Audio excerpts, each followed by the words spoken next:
Welcome to the NCAA Baseball Regionals presented by Capital One. It's the final day and final game of the Gainesville Regional. A trip to the Super Regionals on the line. The 3-seeded Troy Trojans play for their first ever trip to the Supers, taking on the 1 seed in Gainesville, the Florida Gators. The winner will host Little Rock. 4th-seeded Trojans, winners of the Hattiesburg Regional. So they'll come either to Gainesville or they'll head to Alabama to take on Troy. The Troy Trojans stunned the Gators yesterday. Playing in their 3rd elimination game, they scored 16 runs, 9 in the 6th, 5 home runs for Troy, 2 by Jimmy Janicki. It was all Trojans as they handed Florida their first loss of the Gainesville Regional by a final score of 16-11. The rematch is set to go right now. Eric Freed alongside Lance Cormier. It is great to have you back here in Gainesville. Obviously, Troy has proven, they have showed they can handle the pressure of facing elimination. We're about to find out how Florida handles it. Yeah, you're really talking about a team in Troy. They scheduled, the strength of schedule was very tough, and so they're not scared. They're playing loose. They're as loose as they could ever be. On the other side, though, you mentioned it. Florida, the pitchers, they look like they're pressing. They're not throwing another strike, not getting ites. And this is what happens when you don't relax, just continue to attack the strike zone. The starting pitching we thought would be really, really good. It has faltered. The bullpen has faltered, but guess what? The offense has been there. They scored runs. That's why they're in the regional final, and that's what they're going to need today. And they're going to have to need to score a lot of runs because of what Troy's been doing at the plate and what they did yesterday against Florida. Yeah, they really did. I mean, the bats came alive, and that's what you need to do. When the pitching is going to be thin, you got to put up some runs. And look at that, 16 runs against Florida, the most runs against any SEC team they've ever had. I mean, they play at least probably 5 or 6 SEC games a year. So they're ready to go. They're staying loose. It's going to be a fun one. Winner take all. Let's go. Troy staying loose. How do they get there? We've watched it all weekend. This is how they get there. The Trojans are ready, as are we. First pitch next.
NCAA baseball regionals are presented by Capital One. What's in your wallet? Blake Cavill has been getting fired up all weekend long. Cooper Ellington, who's stood tall on the mound when Troy really needed it yesterday, picking up the win against Florida. And taking the loss was Liam Peterson. Those were the emotions yesterday. It is a new day today, but it is the same batting order for each team. You can see Janicki in that cleanup spot after he hit a couple of home runs yesterday for the Trojans.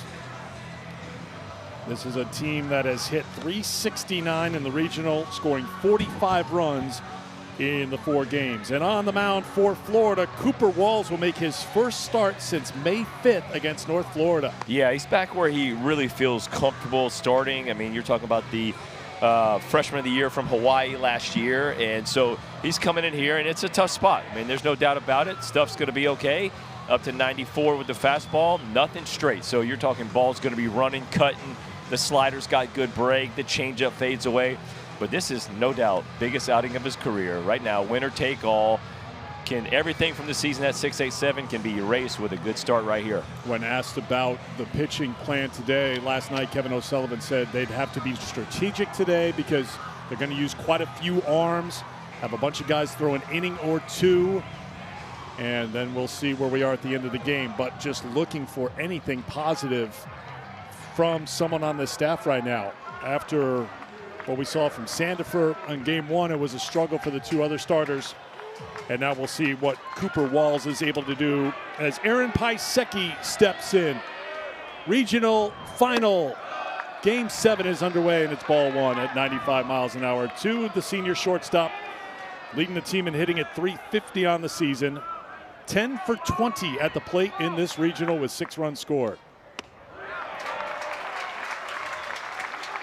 You know, Cooper Walls has 9 starts on the year, the 3-2 record, 1 save. And the numbers are so much better as a starter. He got pushed from the rotation because of how good Russell Sandifer was. I mean, it wasn't like Cooper Walls was just, chopped liver. He was throwing the ball really well. You see 4.22, you take that as your, what you call, quote unquote, game 3 or Sunday starter. And obviously hasn't had the results in the bullpen. But still, man, that's just how the luxury that Florida Gators head coach Kevin O'Sullivan has. He could go to a guy like this when everybody else is basically tapped out. He's going to a guy who hadn't even had an outing yet. We'd expect all hands on deck for both teams with a couple of exceptions. The guys who threw a lot of innings and pitches yesterday. And it's a leadoff walk for Piasecki. He's on base again. Warm night here in Gainesville, mid to high 80s, but overcast at the moment, so it's pretty comfortable. It's been humid here, of course. And it's been a relatively dry day, we're happy to say, here in Florida, part of Florida. You speak the humidity, right? So I wake up on Saturday, obviously a little groggily. Go to the pharmacist and ask about a humidifier. He goes, just go outside. That's exactly what he said. Go outside and start breathing more. I don't think the humidifier business is a booming one in Florida. Josh Pine, 291 on the season. Ball 2, Walls some control issues here through 7 pitches. Pine, the senior third baseman, was really good against Miami yesterday, 4 for 5 with a home run, was 1 for 5 against Florida. Troy had to win twice yesterday. They beat Miami and then they beat Florida. And now an early conversation on the mound as the catcher heads out.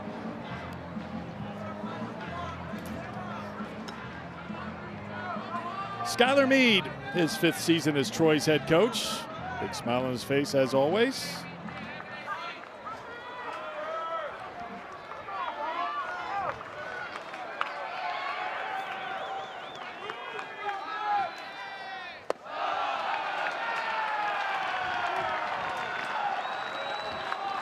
Three and 0 count. Second batter of the game. And there's already activity down the Florida bullpen. There's a strike. That's Caden McDonald. He's my #1 guy that's coming out of the pen for Florida, no doubt. Love the way he attacked the zone in his outing. He had an inning in the 3rd on Friday against Ryder. He was good. Line shot to left, a solid single by Pine. First two are aboard for Troy.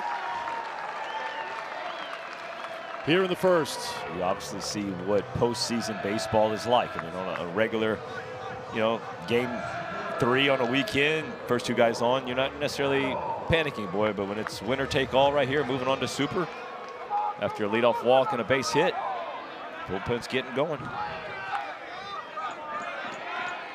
Here's Blake Cavell.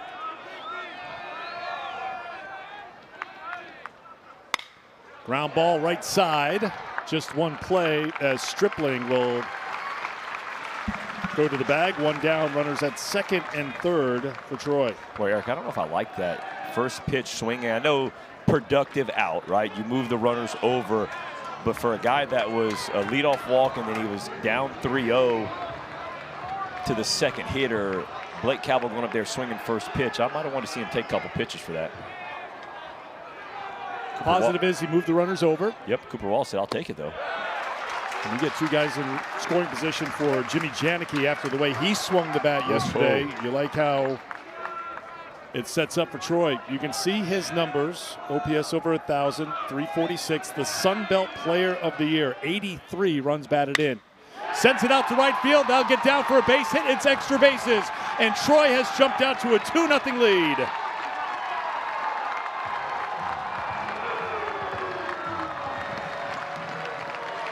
It seemed like Janicki was trying to find his rhythm and his swing the first couple of games, but he has found it here in these last few games. Well, they definitely didn't learn from yesterday. You cannot sneak the cheese by the rat right there. I mean, Jimmy Janicki took Liam Peterson deep twice yesterday. Velocity in the 96 to 98 range. That's a fastball up, out over the plate.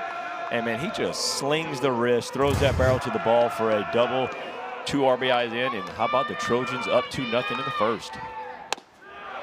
Strike one to Stephen Meyer, senior center fielder at 313. Getting on base at a 550 clip in the regional. That's second to Cavell on the team. 17-game on-base streak. He takes a strike and it's 0-2.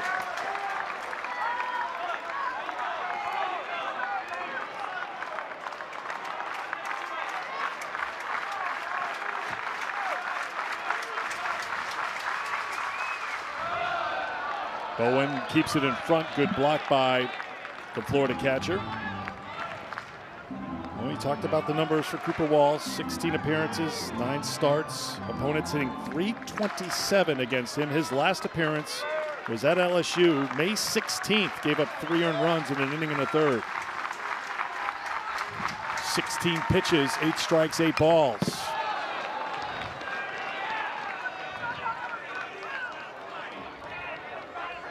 Yeah, throwing strikes hasn't been Cooper Walls' problem throughout the year. I mean, 37 innings, only 11 walks. He's got 35 punch-outs, so 3-to-1 strikeout to walk ratio has just been very hittable, and especially extra base hits.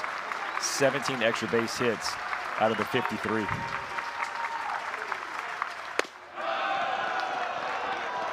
Two and two to Meyer.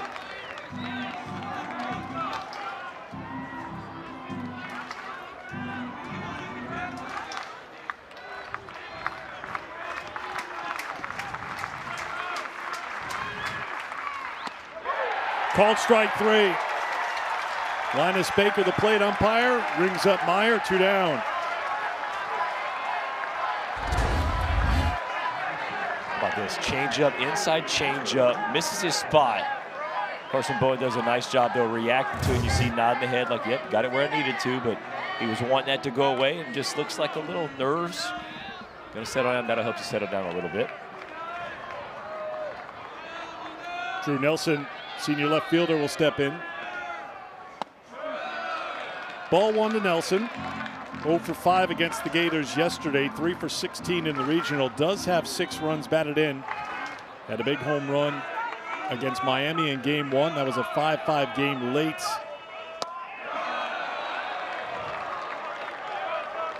Ended up losing 10-5. Had an elimination game Saturday after the Friday game ended at 1:53 a.m. That's when the weather was impacting our schedule here in Gainesville. 9 runs, 6th in that game, 15-7 win. Big cut by Nelson. It's 2-1. That's when we should have known it would be a long weekend. When you leave the first night and you're walking out of the booth at 2 o'clock in the morning, it's going to be a tough one. It's one of those you walk into the hotel room and you're thankful that they don't put clocks in many hotel rooms anymore, so you don't even look at the Mine was time. one of those clocks. The time wasn't even right, and I couldn't figure out how to. You didn't want to know the time. Yeah, but it was wrong the whole time. I almost left one day to get to the field about 15 minutes early. 2-2 the count. Big spot here for Walls. Look for that slider on the inside part of the plate that he got that nice little check swing. Grounded foul. And we'll do the 2-2 again.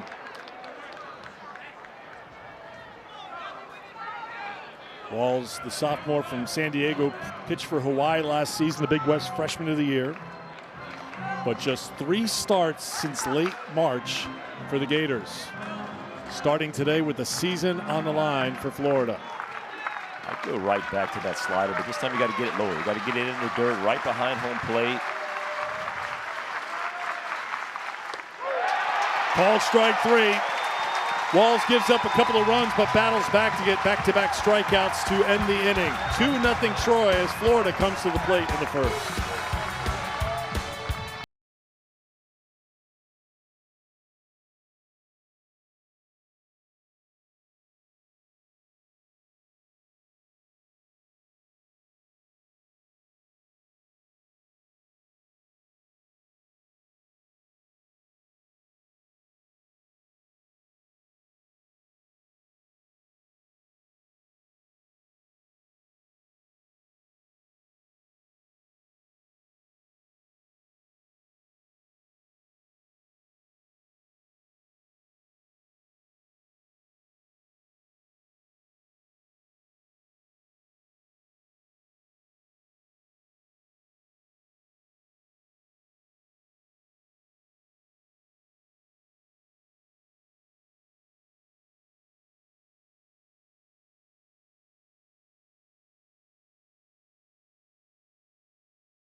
As Lance mentioned, the pitching has been a concern, to say the least, for Florida, but no concerns at the plate. Hitting .325 in the regional with 16 home runs, 41 runs scored. And if you go back to the end of the regular season, a home run in 16 straight games. And this is the lineup that Kevin O'Sullivan has been rolling with, especially with the addition of Caden McDonald in the lineup since April the 24th. He has been an impact player. And you talk about impacts in this regional, Cade Curlin jumps out as an impact guy. Well, he has had 4 home runs. And they have been some mammoth shots. And you're right. I mean, up and down the lineup, they can lead the yard.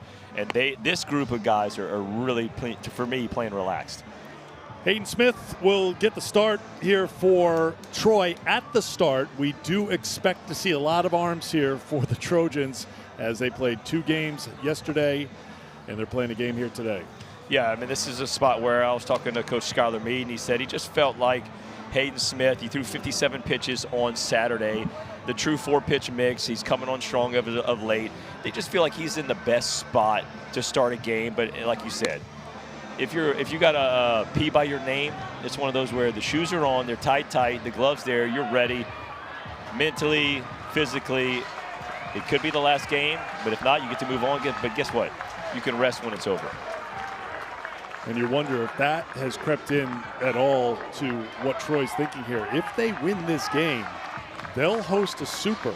So not only will they make the Super Regionals for the first time in school history, they would host the Super at Riddle Pace Field. Starts with a win here against Florida. Check swing by Kyle Jones leading off here in the first against Hayden Smith. And I can promise you that place would be rocking if they were able to win. Jones at .314, 5 for 10 in the regionals, walked 4 times. Takes a strike from Smith. Smith started against Ryder Saturday in the first of 3 elimination games won by Troy. Pitched into the 4th inning, gave up 5 hits, 3 runs through 57 pitches.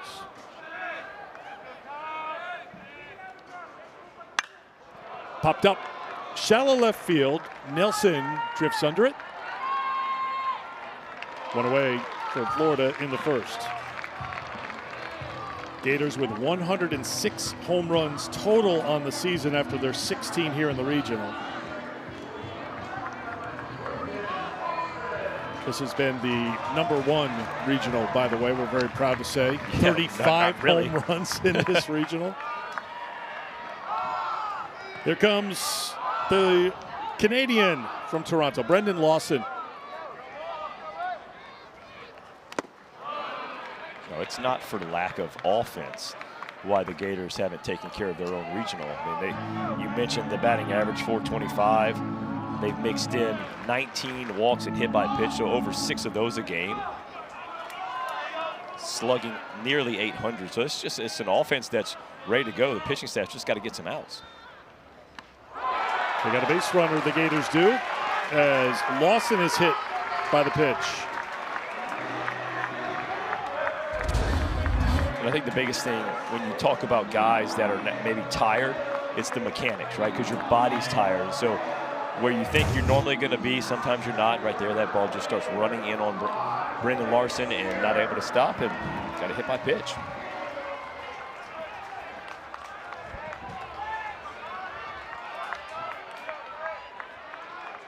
Blake Cavill. Got an Australian and a Canadian having a conversation at first. Two nicest guys in the ballpark. I'm just stopping the voting right there. Right there. We've watched Blake all weekend. He's had a running conversation with everybody who comes by. And you know Brendan's one of the nicest guys there is. I mean, he's from Toronto, former hockey player, checks a lot of boxes. Hey, if we're talking hockey player, like Blake Cavill looks like he could be one of the hockey. He looked like he was in Slapshot. Yeah, I mean, like go right back, there, ask your parents about that one. Blake's here trying to find his swing. He's got one hit in the regional, and that was against Miami, a home run. 2-1.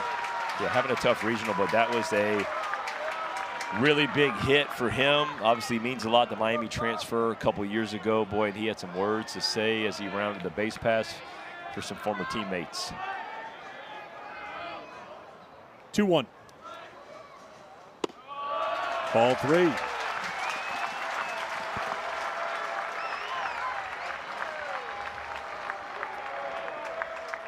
One for 13. 0 for 4 yesterday against Troy pitching with 3 strikeouts. He was hit by a pitch. Sends this one to the gap. This is where things have been traveling. Markham tracks it down. He'll get it in quickly, and retreating to first is Lawson. That has been the go zone here for a lot of fly balls in this ballpark. It didn't get out here today. Good catch by Markham. Yeah, great jump by Markham. This ball, it just stays up in the air long enough for Markham to get there. He closes nicely. Eric, but you're right. We have seen so many balls go into the Florida bullpen and into that little area with all the Adirondack chairs where they're just hanging out nice and comfortable out there. Here's Ethan Surwick.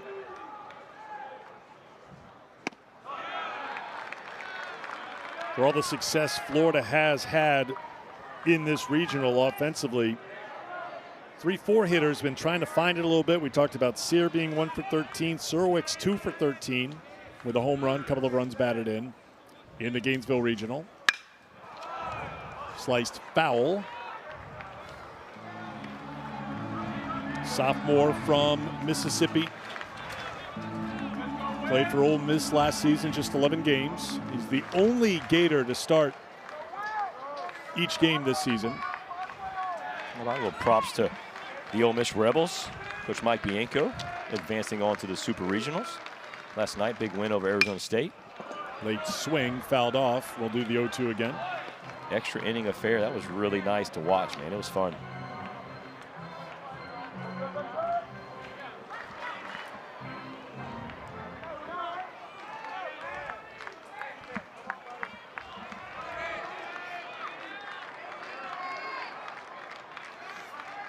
Hayden Smith misses for ball 1, 1-2. Yeah, these will be situations where after each inning, both the coaches are going to walk up to the pitcher. Hey, do we have another one?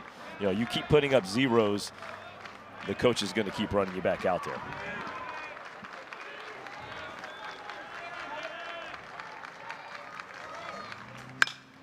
Slow roller left side. This will be trouble. Charged by Pine. Throws on the run in time. Good job by Josh Pine, who's done a really nice job at third base for Troy this weekend. 2-0 Trojans after 1 in Gainesville.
Came in with a ton of confidence because they played such a challenging schedule, as Lance referred to earlier. 32-29 record. They lost 29 games, but they played a really challenging schedule, so they feel like they can hang with anybody.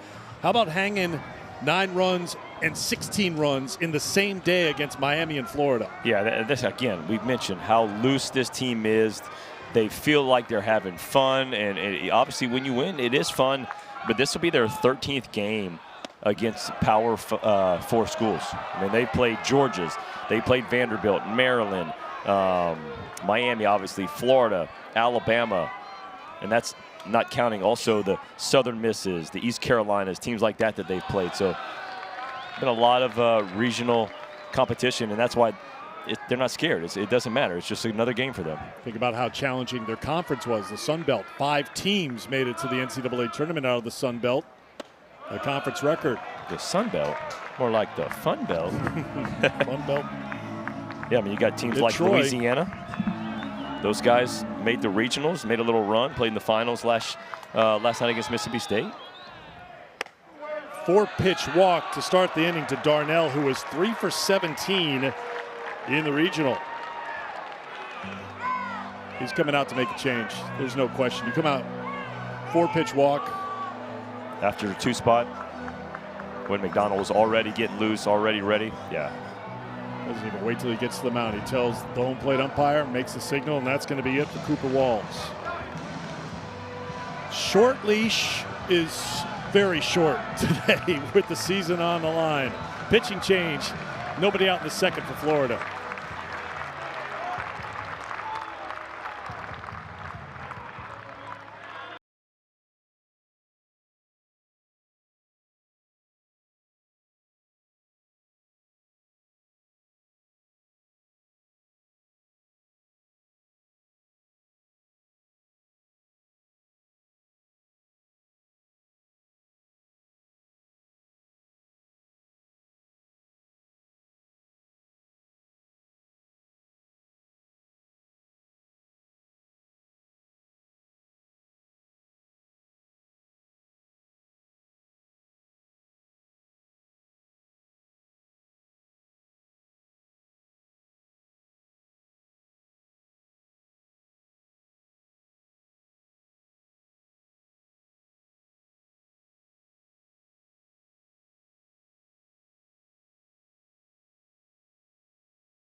Short start for Cooper Walls, 29 pitches, goes an inning plus, walks a couple, strikes out a couple, gives up a couple of hits, and so far a couple of runs. He is responsible for Darnell at first base. And he gives way to Caden McDonald, who pitched Friday against Ryder through 26 pitches and looked pretty good. Yeah, he did. I loved it. The 1 1/3 inning. You had Sanford put up zeros. He put up some zeros. And then the late inning high leverage gave up some runs. The stuff is really good. And look at those numbers. And you already mentioned he is the DH. I mean, he's had games this year where he's pitched and hit. Oklahoma on May 2nd went 3, had probably one of his better outings on the mound. Also went 4 for 5 with 2 jacks. So Florida's looking that he can duplicate that game today. He'll start with the number 8 hitter, Jay Boroff, who just happens to be one of the best hitters in the lineup for Troy in this Gainesville Regional. Sends a sharp ground ball to short. The flip to second to 1 on the first. 1 pitch, a double play. Couldn't ask for much more than that from McDonald if you're Florida, 2 down. Nice job by McDonald, just coming in there, pumping strike, getting down in the zone, get you the ground ball, and that's about some of the smoothest infielders you're going to see. Lawson to Curlin, finishing it off with Stripling. Here's Houston Markham, number 9 hitter, who's had a fantastic regional. Fouls it off with strike 1. Had a fantastic Sunday, was 7 of 9 at the plate against Florida and Miami combined. Sophomore from Pike Road, Alabama, has raised the average up to 320.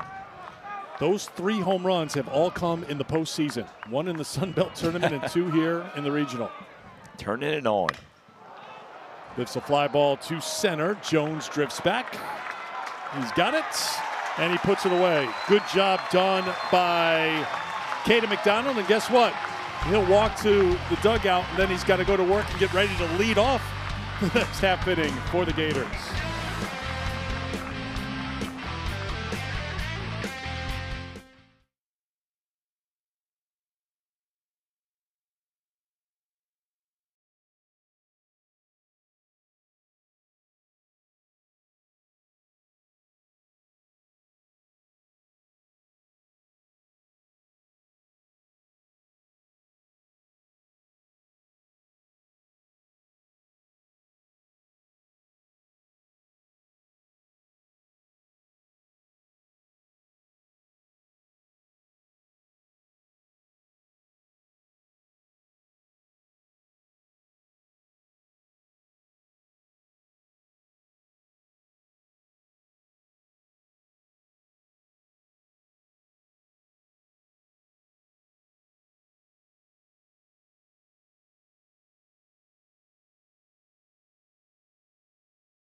Gators swinging the bats. They scored 8 against Ryder, 22 in the win against Miami, and they scored 11 against Troy. The catch in their 3rd game of the regional was that Troy scored 16. So if they get the pitching, we know the offense is there. The question is, how many runs will they need to score here today to offset anything that the pitching does if what that trend has been continues? When in doubt, just go score as much as you can and worry about pitching later. Let the offense take over. That's what the philosophy right now is for the hitting coach. You're just going to go out there and say, hey, let's just go score, right? Relentless offense. Continue to put that production on the board. Here is the pitcher for Florida. Caden McDonald leading things off here in the bottom of the 2nd. Takes a strike from Hayden Smith. So McDonald on the mound through 3 pitches, which resulted in 3 outs. Very efficient. And now at the plate, you see he's been equally efficient. 30 for 90 at the plate on the season. Mentioned before, inserted into the lineup April 24th, and he's been a perfect fit for this Florida team. 6 for 14 with 3 jacks in the regional. 3-1.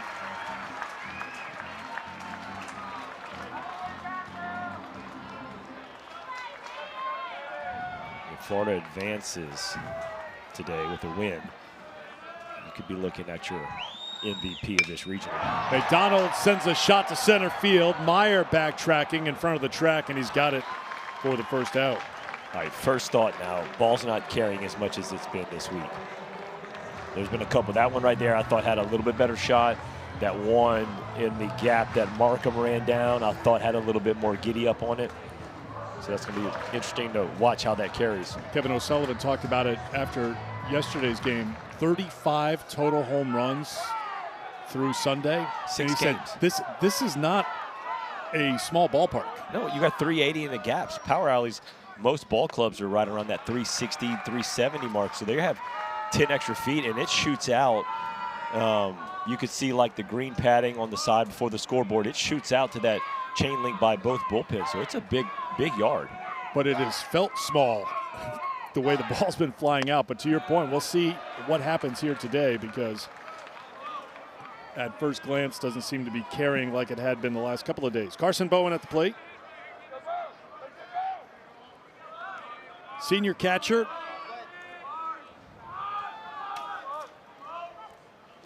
Played at TCU the last 3 years.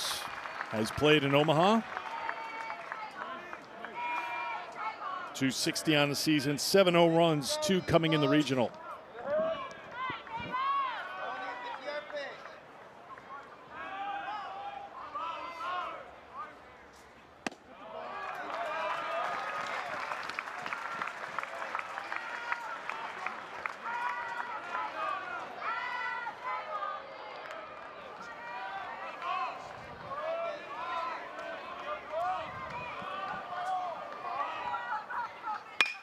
Back up the middle, past the diving short step, Paiseki, and it's a base hit, the first of the game for the Gators.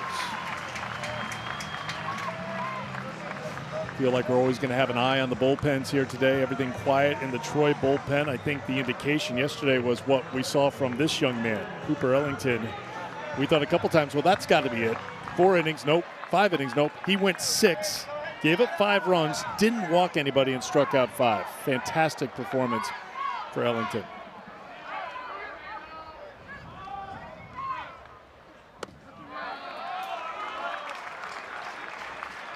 Yeah, Coach Skylar Meade today said, like, how good was he? I was like, yeah, I mean, you look at the numbers, you're going to go 6 innings. He gave up 5 runs. So statistically, Ellingworth wasn't going to be a guy that you're going, yeah, well, like, yeah, lockdown start. But he did exactly what he needed to do. Soaked up some innings, continued to keep his team with the lead. Because in a back-and-forth affair, if you always keep the lead, you always have that momentum and you keep the pressure on the other team. I love, too, we talked to Ellingworth after the game, and just the joy. Like, he knew he had done something for the team, and that's the vibe you're getting maybe here from Hayden Smith or whoever comes into the game. Like, I have to just lay it all on the line. Got a couple of days to rest, but you'll still be playing baseball after a win here today. Well, you know, I mean, everybody knows, like, there's not many arms available. And if they are, they're definitely on the tired side. So you got a point where, hey, if Coach chose you to start the game, he believed in you the most, so go out there and compete for him.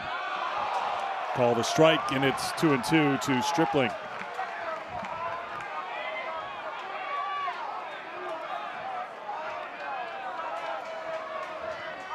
This will be the 30th pitch for Smith. He threw 57 against Ryder on Saturday. Popped up, shallow left field. Shift was on, so this is Drew Nelson's ball to get out there, and he does. 2 down.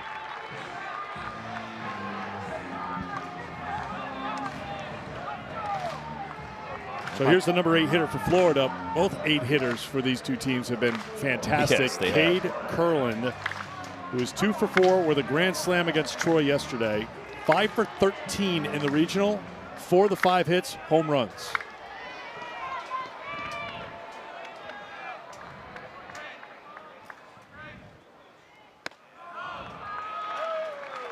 I mean, you want to give a little love to the 8 hitters. Boroff for Troy, Curlin for Florida,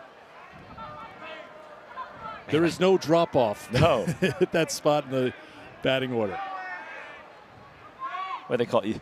Literally used to call it the second cleanup, right? Yeah, you're hitting eighth. Oh, man. Then the guy would make you feel better. It's the second cleanup.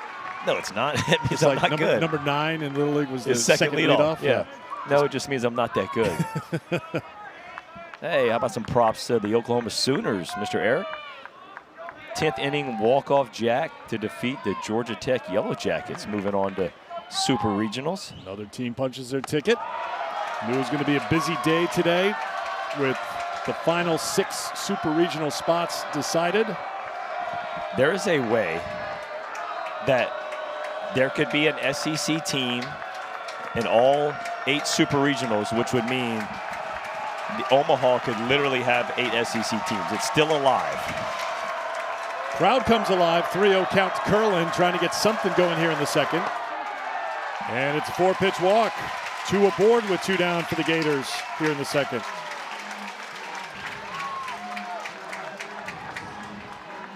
Nothing happening in Detroit bullpen yet as Hayden Yost comes to the plate.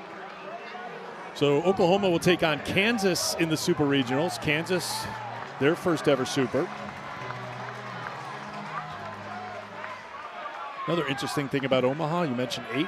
You'll have 8 different teams from a year ago in Omaha. I heard that last night watching Squeeze play, staying up way too late watching baseball, but that is really cool. And that just, we talk about parity in college baseball. Why do you see certain things? And that is one of the biggest things that it'll bring is parity. You have teams that, and especially a lot of blue bloods like the LSUs, the Vanderbilts that are not into the postseason. There's a strike. It's 0-2 to Yost at 269 on the season, but really good over his last 10 games, hitting at 400. Either Little Rock, Florida, or Troy will be in Omaha. 0-2. Popped up. A lot of foul ground over there. It's a long run. Pine covers a lot of ground, but good effort. Just couldn't get there. I think he needs his hat. Little man's like, what's up? He goes, hey, can you give me my hat? Yeah, and my glasses. Yep. Thanks, fellas. Go Trojans. That's awesome.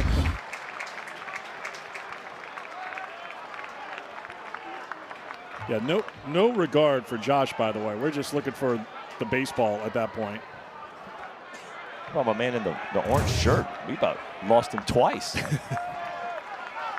Another 0-2 to Yost.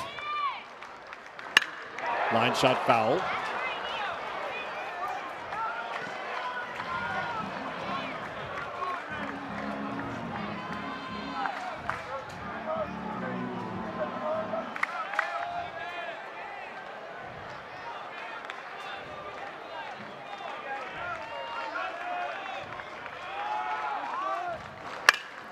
Ground ball with the shift on.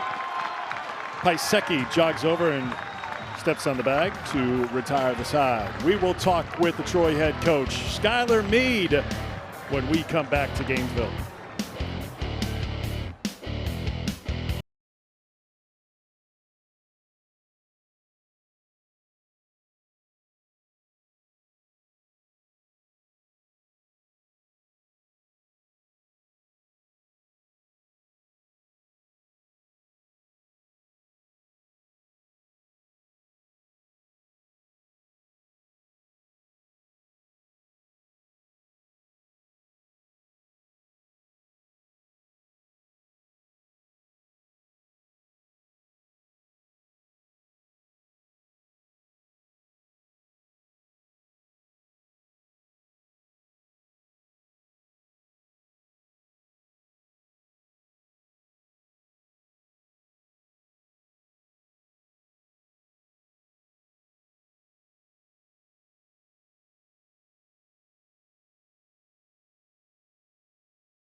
team one win away from hosting a super regional. Let's just start with the pitching plan here today. You referenced last night great advice you got from a former coach. Could you share what that advice was? The advice was just as he had actually done in the regional final against Missouri when everybody had thrown like 15 times.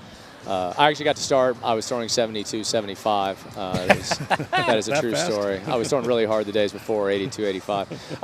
But no, hey, who can pitch? And everybody raised their hand. And if you got winners, that's what they do because they all want to be able to be in the moment. And I didn't necessarily ask for a raise of hands, but I just said everybody good, and everybody said yes. So we'll have some bullets in the chamber as this game goes. Well, obviously the pitching, like you just mentioned, but, man, the hitting. Jimmy Janicki, how clutch has he been these last two games, especially getting you on the board first? Very. The great recruiting story real quick. My buddy, I had him call after I saw him play like one inning, and Jimmy is so good that I was eating at Chipotle, and I took the call, and that's my favorite food that I never skip. So if I take a call from a recruit from Chipotle, he must be an absolute dude. Chipotle hitting 72, 75. Now you got to take off the headset to get the third base coach's box. Yep, time again. It'll be under 3. Thank you, boys. Here we go. Skyler. Third base coach's box empty at the moment. Now he'll have plenty of time just to take his time to get over there. Oh, we got 4.8 because guys were in the way. Love I said he had some buddies back home text who said that we were joking around timing him.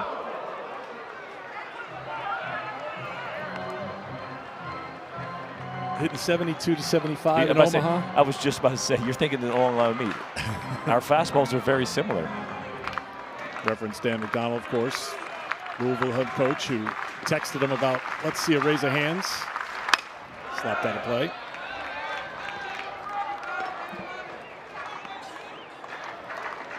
Had a little joke in between the innings about, hey, there's already been 2 upsets. St. John's beating Florida State, and then we just mentioned Oklahoma walking off Georgia Tech, and he's like, I don't want to hear it. Let's not talk about this. We got a game going right here. But I did hear that. Slow roller to second. Kurland over the first. Paiseki is retired, one down here in the third. Well, Cade McDonald has been really, really good. He has come in and just settled down this game for the Florida staff, and that's what you expect him to do. He's thrown the ball really well all year.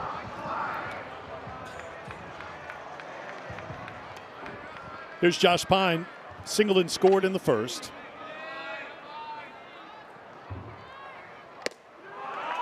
I knew better than to ask what it would mean to Skyler and the Troy program, Troy University community, to host a super regional game. You know you don't go that far, but that's just something to contemplate and something to think about when you think of what's at stake here. Not only your first super, but hosting a super would be amazing. Oh, you know it would mean the world to him to be able to bring that to the Troy community. And that would be a rowdy atmosphere. Capacity at Riddle Pace Field is 2,000. I've been told by reliable sources that they will just pack as many as they can beyond the walls. And double that because they bring in stands.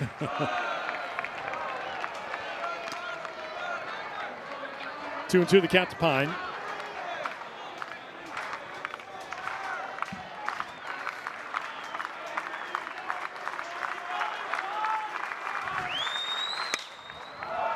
Popped up. Right side of the infield. Kurland is called off by the first baseman Stripling. 2 down.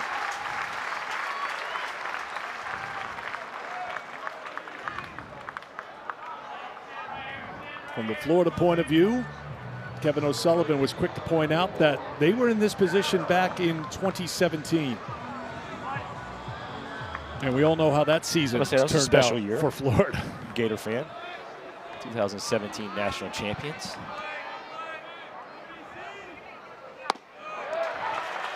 Right there on the scoreboard, Conjuring Family Ballpark. Got a big old sign. Got to promote that every time you can.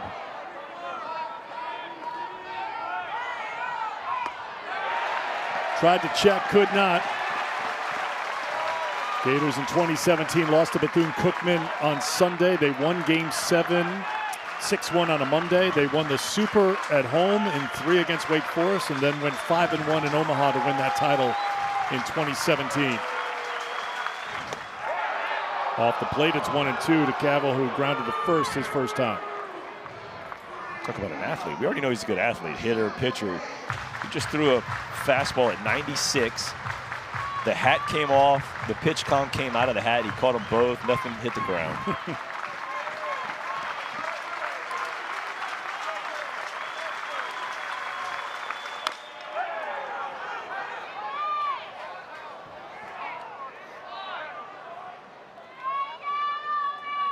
Cavill's home run against the Gators yesterday tracked at 447 feet. We saw some blasts. We think we saw, what, 5 for 20 or more? 1-2. 2-2. I really like that pitch. He had been going fastballs down and away, down and away.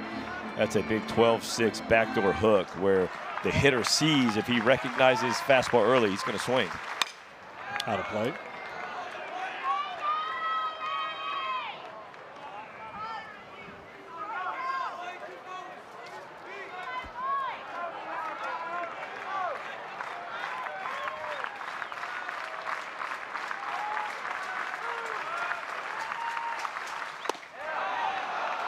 Count goes full. That's twice he's tried to go backdoor with the hook. Looks to be that front side's flying open just a little bit. Want to keep that front shoulder closed a little bit more, driving it to the catcher to make sure he gets where he wants to go. Like that. Called strike 3. Throws Cavill, gets a strikeout, and McDonald getting the crowd going. We'll talk to his head coach, Kevin O'Sullivan, next.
Caden McDonald, there's a lot to like. What do you like about what he does for your team? Because he does so many things. Well, he's hitting 5th for a reason in our lineup. He's really been swinging the bat really well last month, and then he's so valuable out of the pen. And obviously we had to go to the pen a little earlier than we wanted to, but he's certainly done a nice job here early on. Well, I saw you talking to look like some of the hitters as the innings coming up. What's the mindset and the approach that you're preaching to these hitters to get to Hayden Smith? Nothing, just stay positive. You know, just try to get the leadoff man on and get something going. Really that simple. All right, Kevin, we appreciate it. Thanks, you. Thanks, guys. Sometimes the simple message is the best right. message. And that's get the leadoff guy on, and that's something, right? You got your leadoff hitter coming up. That's something Kyle Jones has done unbelievable in this whole regional. Came into today, hit 5 for 10 on base nearly 70% of the time. So at the right spot right here. It's true, because why would you want to complicate things right now? Everybody knows what it's about, right? Win or go home. Nothing really to complicate. See the ball, hit the ball.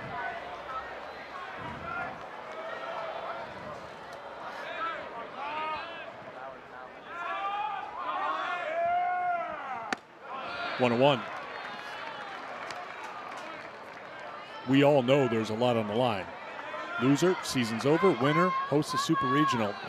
But you played the sport, you know. You just have to keep things as regular and as routine as possible, even if it could be your last game, because you don't want to bring tension into whatever you're doing. You don't want to have a negative thought in your head in whatever you're doing. I totally agree. I mean, the team that plays the most free and easy and is comfortable where they're at, that's going to be the team that's going to win. You're going to execute better. When you start pressing, that's when you're going to make those small mistakes. And in a game like this, the small mistakes are going to beat you. 2-2 the count to Jones, who flied to left in the first. 5 hits, 4 walks in the regional. On base 3 times against Troy yesterday.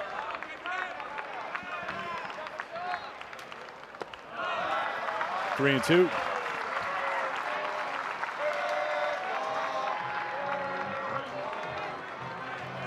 Here is the game 1 starter, Benjamin Stubbs, with the stumble on cue.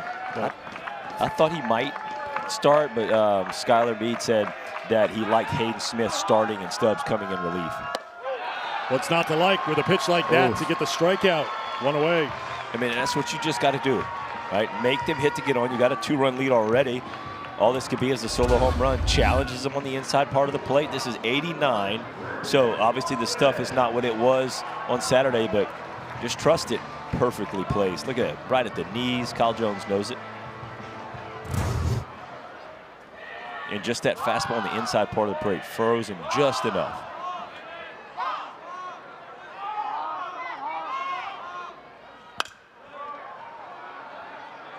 Out of play for strike 1 to Lawson, who was hit by a pitch in the first.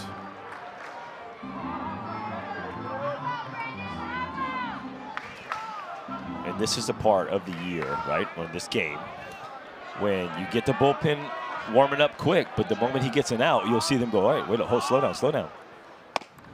You know, 2 to Lawson. There'll be a lot of speed up, slow down in the bullpen, and that's the hard part, is you don't want to throw too much because you don't have that many bullets left.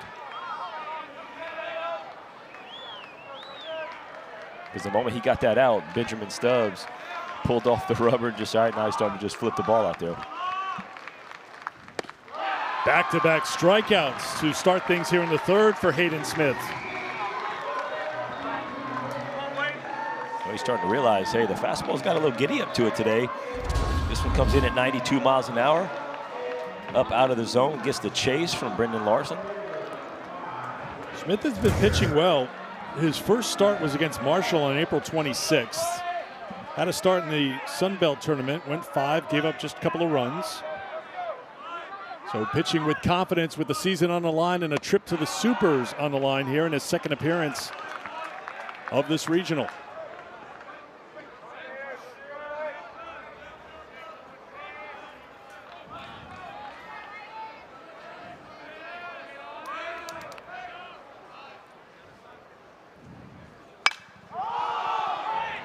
Sear with the pop-up. Foul ground. Cavill waits and has it. A 1-2-3 inning for Hayden Smith. Well done. Getting the top 3 in the Florida lineup. 2-0 after 3 in Gainesville.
Preview, we've had tickets punched. We still have tickets to be punched. West Virginia and Kentucky, Texas A&M, USC. Our game between Florida and Troy, Auburn and Milwaukee. One thing that jumps out here, a lot of names you don't normally see in the Super Regionals preview full-page graphic. Yeah, I mean, look at Little Rock. Great. Yeah, yesterday Little Rock takes care of Jacksonville State, which we had an opportunity to have a Jacksonville State versus Troy, two small towns in Alabama, to possibly host a Super. But Little Rock was in the regional finals last year, gave LSU every bit of what they wanted on the last day, and LSU goes on to win the national title. So you got to think that team was really good. This year, they took care of it. 3 straight wins, moving on. Jimmy Janicki leading things off for Troy here in the 4th inning. Doubled in the 2 runs for Troy in the 1st.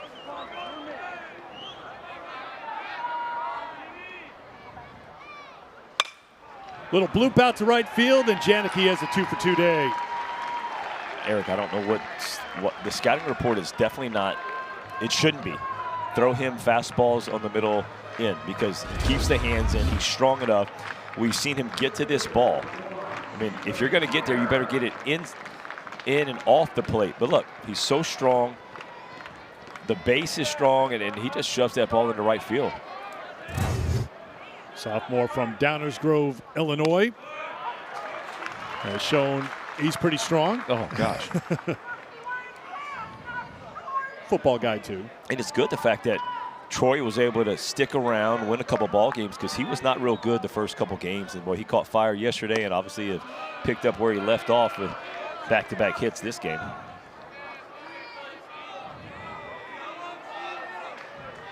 Continues on this current trend. It's a name you hear a lot of coming up next year as a junior. 1-1 the count to Stephen Meyer. Takes a strike, and it's 1-2. Yeah, the year of the catcher doesn't seem like it's going to let down next year.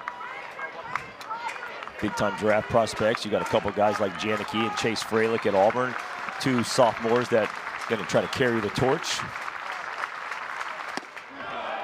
Inside to Meyer, and it's 2-2.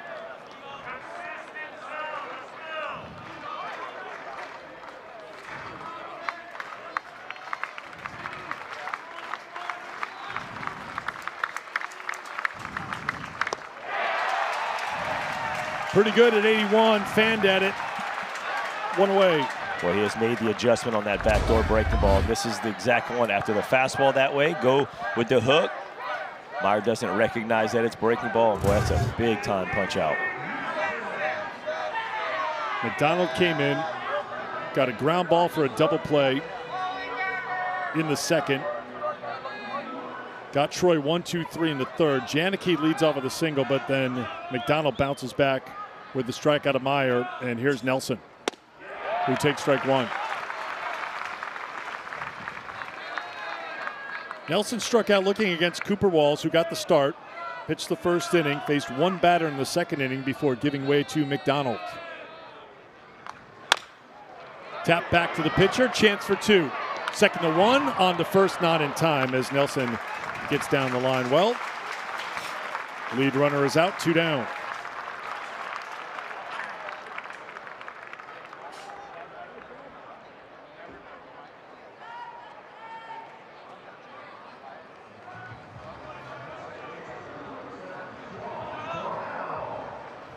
The Game 1 starter for Troy was getting loose in their bullpen a moment ago. The Game 1 starter for Florida is now getting loose in the Gators bullpen.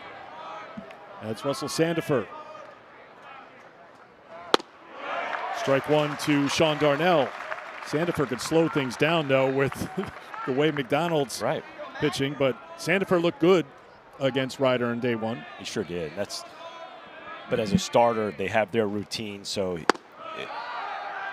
Kind of a delayed steal here as Nelson catches Florida napping a bit. Caught me napping a little bit too. Yeah, middle infielder not paying attention at all. Watch Nelson. Little shuffle. Bowen drops the ball and looks up. There's nobody even moving to second base. Second or short didn't break to the bag. What I was about to say is they probably just told him, hey, start moving your body, get your routine going. It's not a true fire drill yet because, I mean, McDonald's going 4 1/3 this year. His most innings, 52 is the most pitches he's thrown. Ground ball too short. Lawson over to first, and that will do it. McDonald Gives up the leadoff single to Janicki, but he's looked good in relief.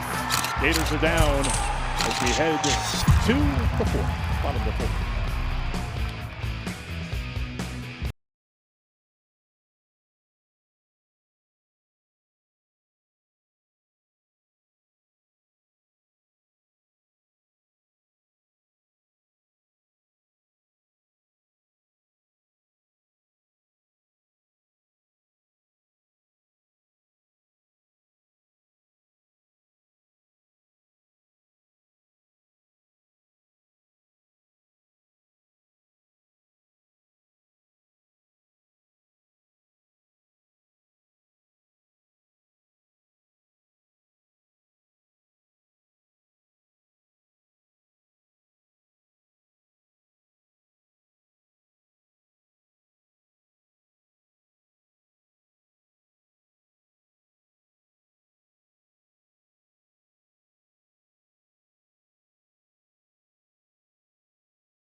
Regionals presented by Capital One. Sun shining now in Gainesville, Florida for the final game of the Gainesville Regional. The winner of this game will take on Little Rock. The Trojans went 3-0 in the Hattiesburg Regional, knocking off Jack State 6-3 to earn their first ever trip to the Super Regionals. Look at these 4 seeds getting things done this year. We were impressed by what we saw from Ryder. Florida needed to get a walk-off home run from Lawson to beat the 4 seed here in Gainesville, the MAC regular season and tournament champions. And just following the baseball across the country, those 4 seeds really representing themselves well. Yeah, this is 5 out of 6 years where a 4 seed has won a regional, and Little Rock continues that. Milwaukee's got an opportunity. They have a game against Auburn tonight. Surowiec fouls it off. It's 1-1. Little Rock, Milwaukee.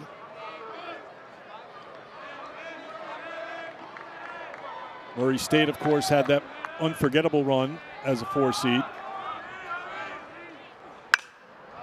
Out of play. St. John's, the 4 seed in Tallahassee, knocked out Florida State 5-4 to earn their second Super Regional trip all time. Previous one was in 2012. So it'll be St. John's and Alabama in Tuscaloosa. 1-2 to Surowiec.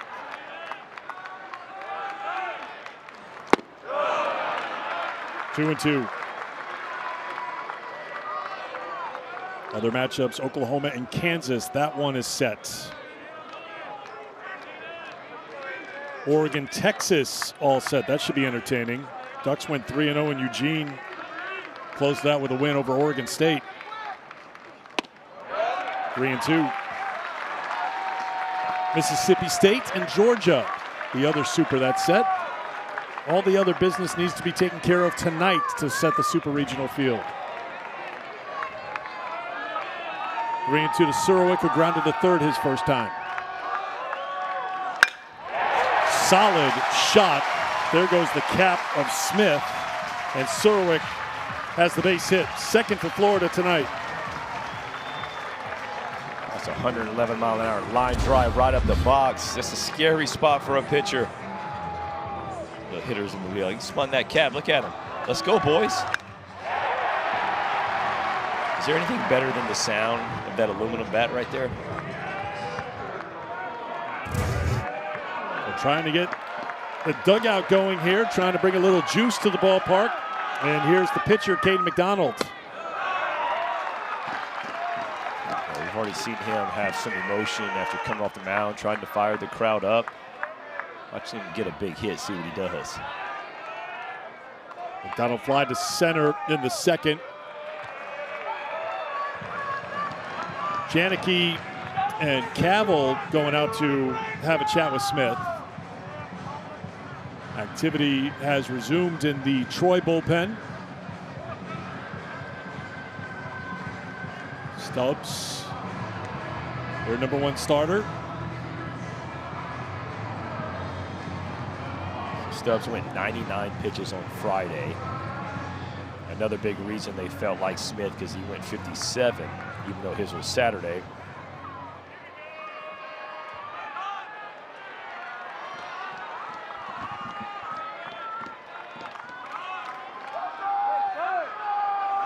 Pitch number 58 is a ground ball left side, grabbed by Pine on the second for one. The turn to first in time. 5-4-3 double play, 2 down.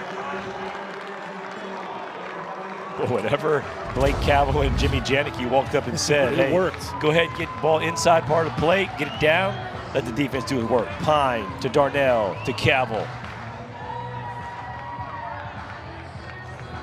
Boy, that is a big-time pitch. Got a great look on that side angle, too, as Pine got it, led Darnell perfectly. Yep. At second, right into the throw onto the leader of this Troy team, Blake Cavill. All the things that have to go right for a double play, right? You got to field it, you got to have a great feed, the transition, and then a strong throw. And then it's got to be hit hard enough where the runner's just slow enough. So, I mean, it takes a little bit, but that was a good pitch and even better play. Carson Bowen singled in the second. He's the only Gator to get into scoring position so far today. Florida had 2 on the second, but they've been unable to get going so far. They have scored 41 runs in this regional over the first 3 games, but they have been held in check by Hayden Smith, making his second start of this regional. Started in the first elimination game against Ryder. You know, a lot of what Cade Curlin has done is he's going backside bomb. I think 3 of his 4. He did have one where he, oh, we're not even, sorry, I'm a one hitter ahead of us. This is Bowen with the Bowen. 1-2. I was going to talk about how we're going to get him out, right? With a fastball inside part of the plate. He goes breaking ball right there, but he's done a good job. The fastball's had some life, and it's been getting into the Florida hitters. Bowen's a little bit more off the plate. You can see where his feet are. So if you're going to go in, you got to go in a little bit further.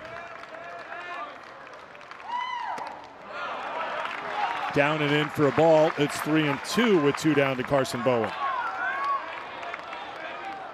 Smith has to know that he's near the end of his time. 63 pitches. He threw 57 against Ryder a couple of days ago. Stubbs is warm in the bullpen. So he lets loose at 90 but can't find the plate. And Bowen is aboard with 2 down.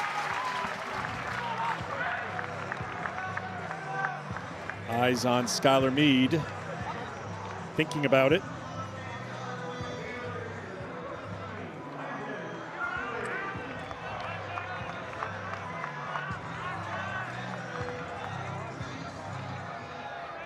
He'll stick with Smith against Stripling. Stripling flied out to left his first time.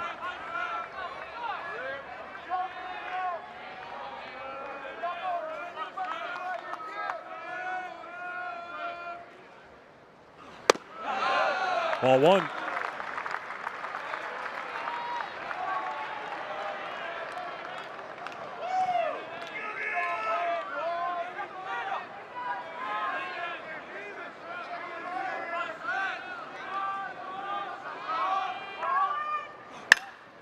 Fly ball to left field. Drifting over is Nelson. He has room. Drifts back to the track to put it away to retire the side. We have played 4 innings here in Gainesville. Spot in the Supers on the line. And Troy in a low-scoring game on top 2-0 over the Gators.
10th start of the season, but his first since May 5th. It was a very quick hook, but the smart move was made by Kevin O'Sullivan because Caden McDonald has come in and certainly settled things down and kept it a 2-run game. You know, I know there's going to be a lot of questions like, oh, well, then why wouldn't you have just gone straight to Caden McDonald out of the box? But Cooper Walsh had done a good job of starting, even though he hadn't started in a little while, but he gave you the ability to go deep into a ball game, but you could see how fast that hook was. Ground ball left side, and guess what? Number 8 hitter for Troy has a base hit. Jabe Boroff has his 8th hit of the regional. Man, coming in, the average was in the 100s. He has raised it up to about 240 almost now. Dude is feeling it.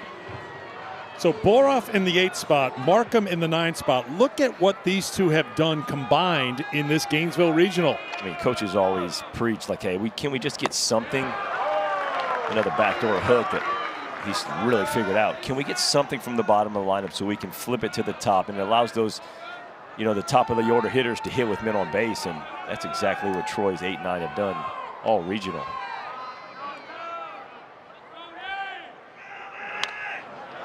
Oh, and 2 to Markham, who flied out to center his first time.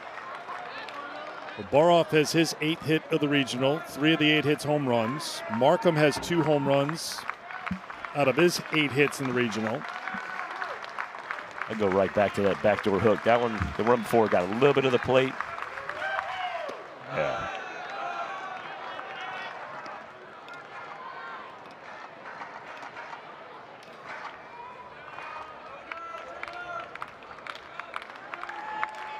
Markham's home run before the regional was actually in the Sun Belt tournament, so he's got the postseason pop going.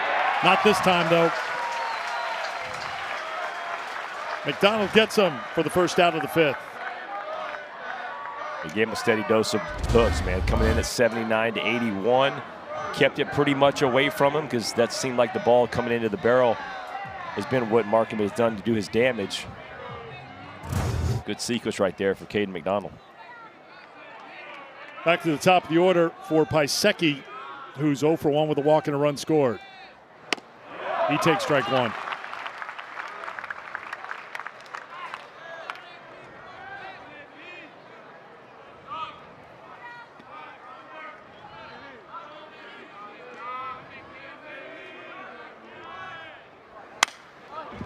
Foul ball, it's 0-2. Kevin O'Sullivan certainly would have gone to McDonald in yesterday's game if Florida won. The regional will be over, but they just couldn't get to a point where it made sense to bring him in because Troy just kept extending the lead, and by the time they got there, it was just too late. And 9 runs in the 6th inning made the final decision an easy one for O'Sullivan. Prepare for today.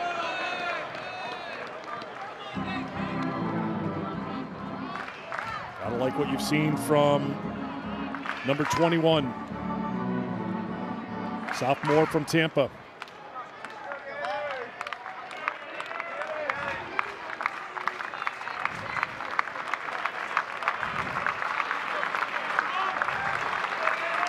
Another 0-2 to Pisecki. Another foul ball.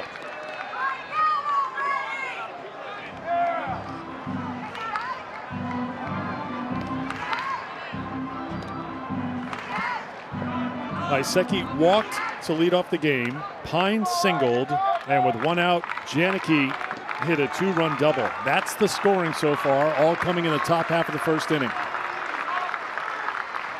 Pisecki back up the middle, slow roller, could be 2. Lawson does it himself on the 1st, and it's another double play for the Florida defense, the 2nd since McDonald has entered the game. A little shortstop on shortstop crime right here.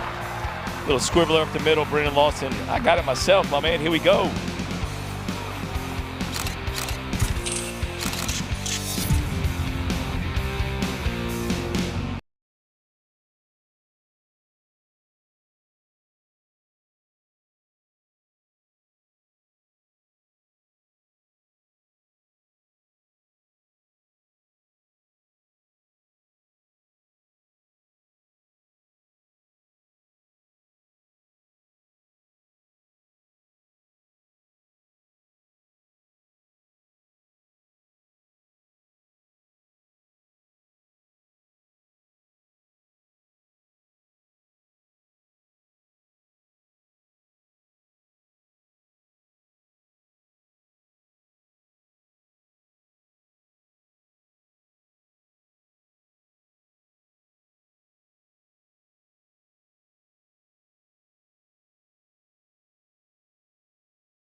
41 runs in the first 3 games for the Gators, 0 tonight against Hayden Smith, who's back on the mound. Eric, how about this? We've got 6+ games, so 6 games, 4.5 innings. Yep.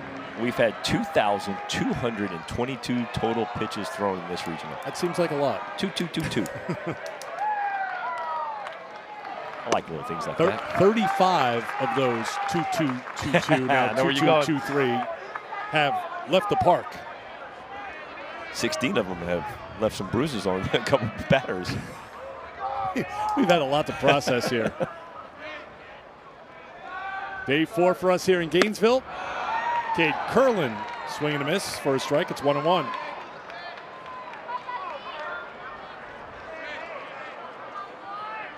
Hayden Smith is doing his Cooper Ellingworth impersonation, but he's taking it up a notch here against Florida, shutting them out through 4. Curlin with a solid single to left and gets down for a base hit. He will head to the corner. It's a double for Cade Curlin. Just the 3rd hit for Florida, their first extra base hit. And it comes with nobody out in the 5th.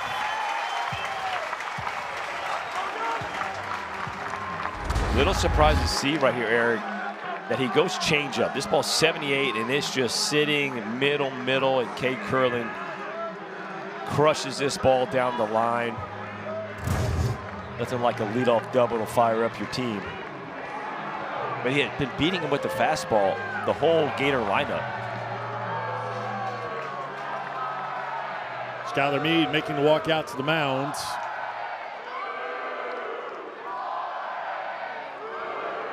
Of course, he's going to have a big smile for what Hayden Smith has done.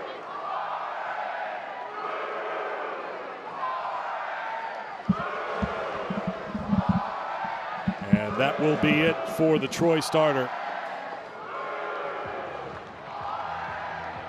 Could not ask for anything more from Hayden Smith and his teammates patting him on the back. Now their number 1 starter will come into the game. Benjamin Stubbs on the hill when we come back to Gainesville.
Regional did it on 2 days rest, goes 4, gives up 3 hits, yet to give up a run. He is responsible for the runner at second base as Benjamin Stubbs, who started the first game of this regional for Troy, steps back on the mound. Yeah, well-deserved hugs for Mr. Smith, but hands the ball to another starter that, again, mentioned went 99 pitches on Friday. At his first warm-up, 96, if it's going to let you know how good he feels. Coming there throwing his best bullet in his first warm-up pitch. So this is the guy I really thought would get the ball, and so feel like he's going to have the ball when it matters the most. And right now, he's got the job to keep this lead for Troy. So he pitched against Miami on day 1. Threw 99 pitches, gave up 3 earned runs, 5 1/3 innings of work. Senior from Macon, Georgia, played at Division II Flagler the last 3 seasons. He's on the mound here with a runner on second as Yost bats here in the 5th. Comes in at 97 on the first pitch for ball 1.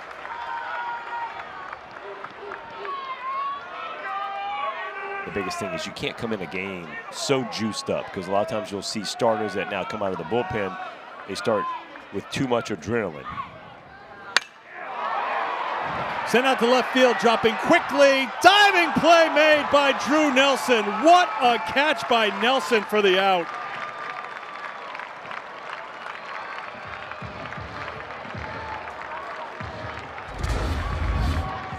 Boy, this is a great jump and just full sellout. Nice job, Drew Nelson. Look at that. If he misses that ball, you have the center fielder, Meyer, backing you up. But if you miss that ball, that's going to roll. We're scoring 1. Probably got a triple for the other. See him grimacing right now, and you saw it right after he made that catch. Been battling injury a bit. We saw him come out of the game earlier in this regional. And this whole Troy, we talked about Ellingworth. He had the heat pack on during the game because he woke up with a stiff back, and he goes 6 strong against the Gators. I mean, so it's just, like this time of year, everybody's nicked up, everybody's sore, they hurt a little bit. Kind of forget about all those things and just go out there and play the game.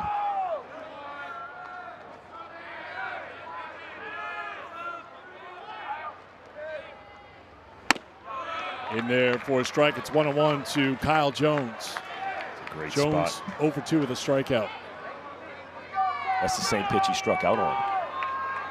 Hayden Smith went in there with the 3-2 fastball frozen on the inside part of the plate. Swing and a miss. And we talked about Troy answering the bell and the toughness. Skylar Meade said, this is who they are. If you don't understand what our culture is, you don't understand what that 7-letter word means. When you challenge them, they rise up. They're going to be unafraid. They're not going to be satisfied. They're out here making plays against Florida and trying to earn a spot in the Super Regionals for the first time in school history.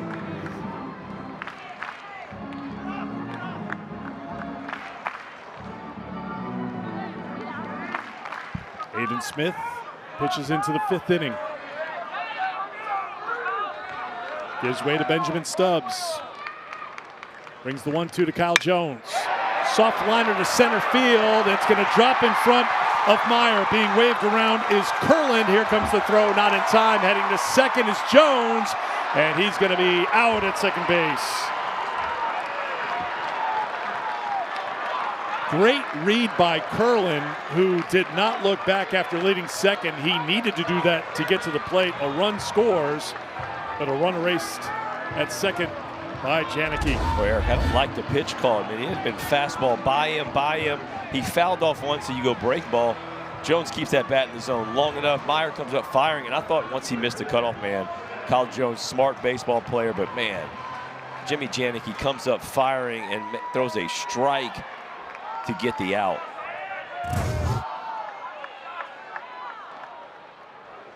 Florida's on the board. Base is empty now for Lawson with 2 down.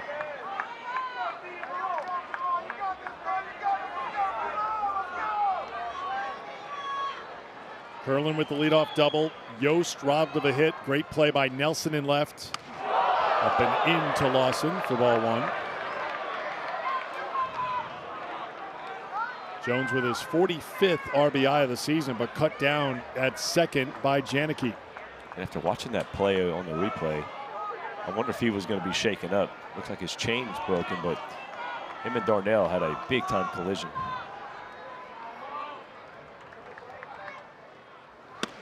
Another one in for a ball. It's 2-1.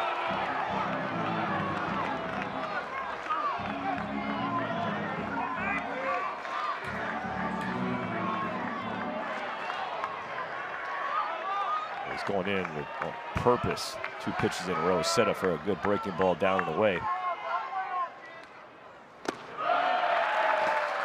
Ball 3.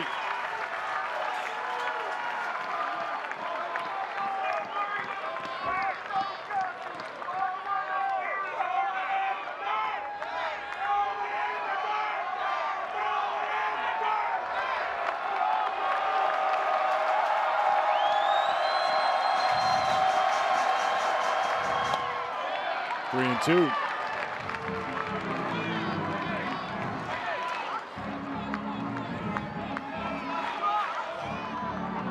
Lawson hit by a pitch in the first, struck out in the third.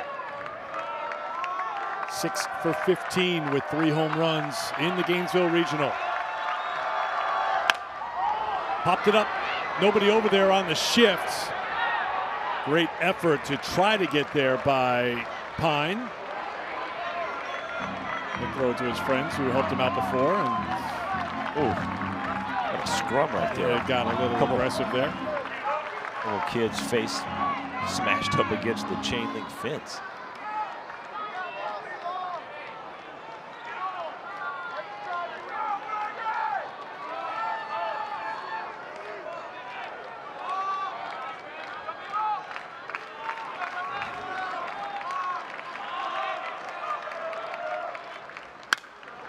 On a play.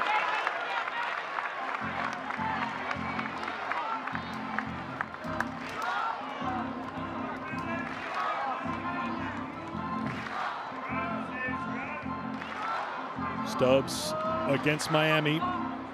Pitched into the 6th, gave up 6 hits, 3 earned runs. It was a 5-run 8th. That was the difference in that game. Miami won at 10-5. Fly ball to left. Should be an easier one for Nelson this time. Degree of difficulty on the previous one was off the charts. He'll take it, he'll put it away. Florida gets on the board in the 5th. It's 2-1 heading to the 6th in Gainesville.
Troy wasted no time getting on the board here in this Game 7 winner-take-all.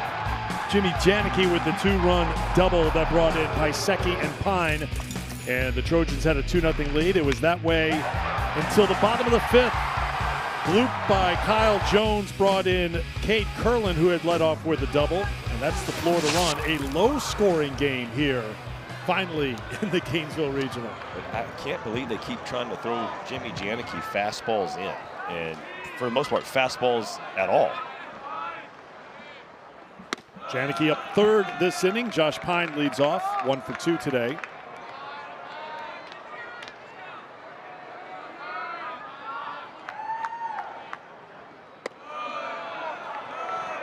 Two and 0. McDonald closing in on 50 pitches in his 2nd outing of the regional, through 26 on Friday.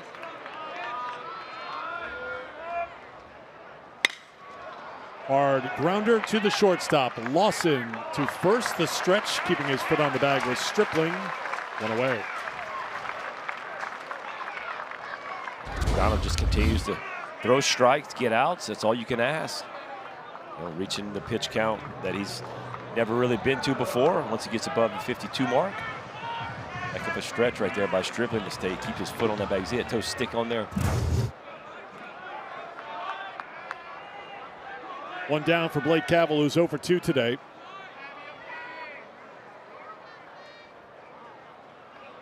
And Kevin O'Sullivan, before McDonald throws a pitch, will take a left turn and go talk to the plate umpire, Linus Baker.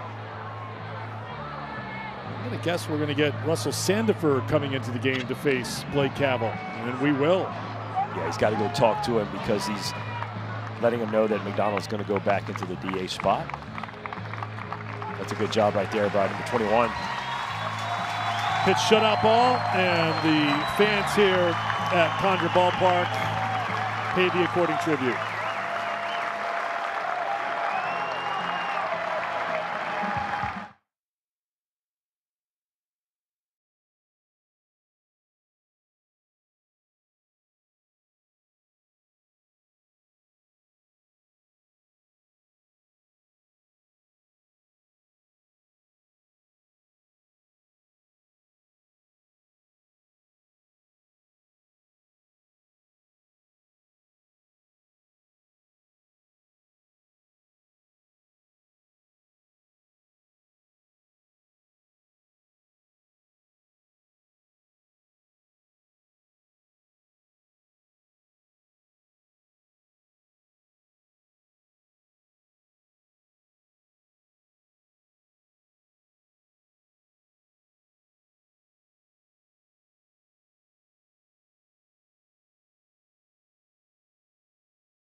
Really good starting him against the number 4 seed Ryder because he feels like he's an ace.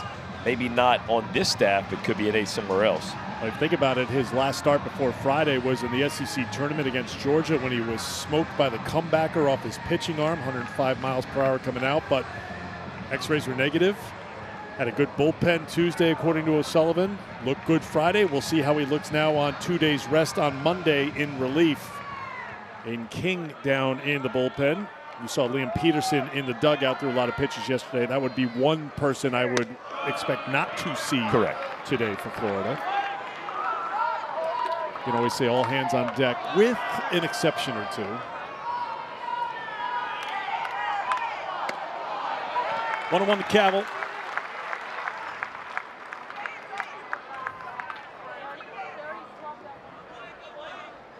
Over 2 today, 6 for 16 in the regional. Down on the count, 1-2. You weren't with us earlier in this regional. He is quite the character, leader of this team, the senior from Australia. He wanted to come play baseball in the States, so he did a Google search. Best junior colleges in America to play baseball. Looks at the ball. Came up with Northwest Florida. He's also played at Western Kentucky before ending at Troy. He was the preseason Sun Belt Player of the Year. Had a dream to play in the States and has certainly made the most of it. Only time he stops talking is when he's in the batter's box. Doesn't talk to the bat, doesn't talk to himself, doesn't talk to the umpire, the catcher. Gives a nod to the pitcher. And then once the business is done in the box, then he'll make a little noise. He's aboard with a 1-out walk. He definitely unleashed the yell the moment the catcher caught the ball. And not what you want to see from Sandifer coming in, throwing balls out of the zone and walking his first guy he faced. Okay, so take us through your approach if you're on the mound here facing Janicki. Yeah, it would not be fastballs in. And he's crushed the ball middle part of the plate. He'd look to do something soft away. They keep trying to attack him. You see, he's going in. He just pulled that. You can see Carson Bowen's trying to set up. He tries to set up late, and he slides in very late, but Sandefur pulls it 96 off the plate. But he's beaten Peterson and Walls on fastballs, and they keep going. He's taking good hacks with him, too. That's what I don't understand. And nobody has a better fastball than Liam Peterson. He touched 99 yesterday, and so if you got a guy that's doing that and he takes you deep twice on fastballs, but then he's beating you again twice today. There's the breaking ball, misses. It's 2-1. It feels like the pitch of the year this year has been the changeup. And you're starting to see more right-handed pitchers throw right-on-right changeups, which used to be something you never saw. I think that would be a really good pitch to him. Tried to check his swing. He did on the appeal. So says Jason Hartsock. So now it's steady dose of sliders. That's just how strong he is. He's able to hold that bat there. He made the call for you. No need to check. To bring the fastball here, 3-1. You're going to have to. It doesn't. Goes with the breaking ball, misses the mark, and Janicki's aboard. Back-to-back walks for Sandefur out of the bullpen. You could see Bowen right as he called the pitch. He did his arm motion like, hey, you have to come to me, because he's been flying open on that breaking ball, and he did exactly the same thing. Wasn't able to make the adjustment. Now you got back-to-back walks. And now the Gators have fire drill double barrel going.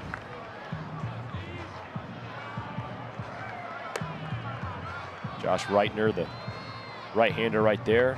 Flame-throwing freshman. Ernesto Lugo Conchola. Everyday Ernesto.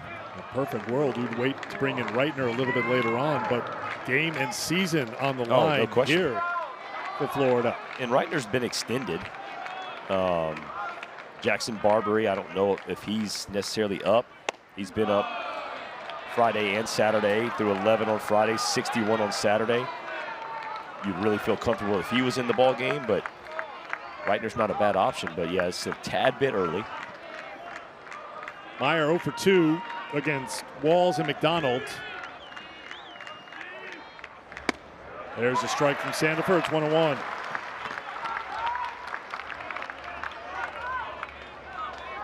Janicki at first, Cavill at second, with one down here in the top of the sixth. Troy on top of Florida, 2-1 in the final game of the Gainesville Regional. 2-1. There's the pitch to Blake Cavill that got called a strike that I thought was a little out. So did Cavill. Right now, Russell Sandefur is missing, and he's not really close.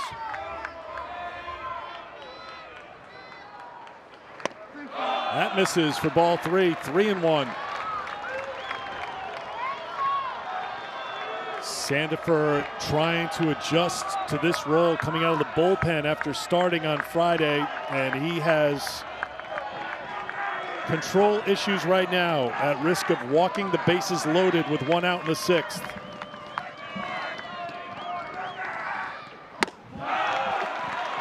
Bases loaded for Troy with one down, and that will be it for Sandefur.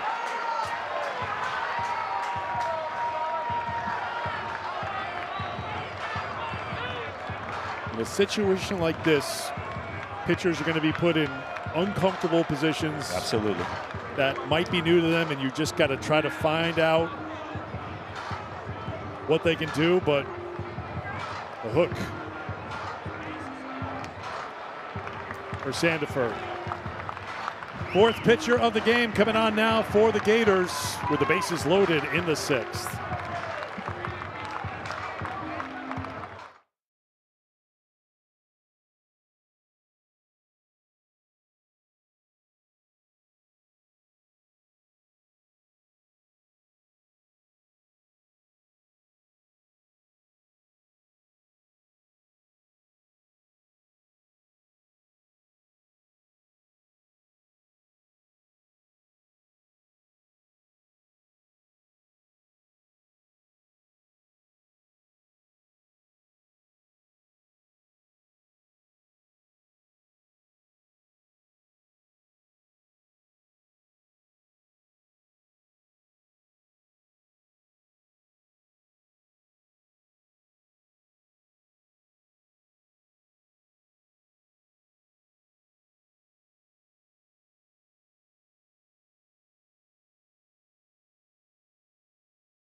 comes on in relief, does not retire a batter, walks the bases loaded. In relief of Caden McDonald, who threw 4 1/3, gave up just 2 hits, no runs, struck out 3 in 48 pitches. Too soon? I mean, it's the question to ask, right? I mean, that, and obviously hindsight, yes, you don't want to bring in a guy. No one thought Russell Sandefur would come in and walk 3 guys. But McDonald's at 48 pitches. He's going 52. But in a situation like this, maybe can you extend him to 60? And that's 12 more. Maybe he gets you through this inning and Sandefur is able to come in a clean inning, start it, or even you go to your guys. Ernesto Lugo Canchola comes on. Big lefty will work against the left-hand hitting Nelson, then the left-hand hitting Darnell. Those are the next 2 due up for Troy in the lineup. Lugo Canchola, I mean, this is a guy that will take the ball. You don't have to ask him, right? Kevin O'Sullivan never walks by Ernesto and says, hey, are you good? Because it's a thumbs up all the time. 30th appearance on the year. The numbers are really good. Doesn't walk many guys. The hits are less, so the ERA is just, I mean, he's giving up the big hits when there's a couple guys on base. But, man, overall, love the year so far he's had. Team leader in appearances, Everyday Ernie in a spot right now. Bases loaded, 1 out for Troy. And the Trojans up a run here in the 6th in the Gainesville Regional Final. Here's Drew Nelson, 0 for 2 today. 0 for 7 against Florida pitching across the 2 days. Got Cavill on third base. Janicki's got a little speed at second, but Meyer at first base can run. So, I mean, any kind of ball in the gap, you're going to clear him. Nelson takes strike 1 from Lugo Canchola. You know, it's hard because you want to, as a hitter, you want to be aggressive. Bullpen guy comes in, you got men on base, but after 3 straight walks, you almost got to just wear that fastball. Slapped out to left field for a base hit. Cavill scores. Janicki being waved around. Here comes the throw. It's up the line. It gets away from the catcher. So moving over to third is Meyer. Troy gets a big hit from Drew Nelson, who made the big catch in left field a short time ago. 4-1 Trojans.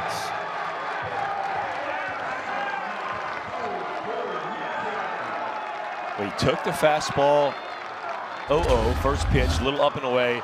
He gets the same exact fastball and just shoots it to left field. I mean, that's just, again, not trying to do too much. And the base running by Janicki really good. Sees it off the bat, comes in there. Blake Sear attacks the ball, but to me, there was no shot. That should have been cut off guy. You catch it, keep the guy at second and third. Once it gets by the catcher, Bowen, Meyer speed too much, takes the extra base, and now the Trojans got first and third and only 1 out still.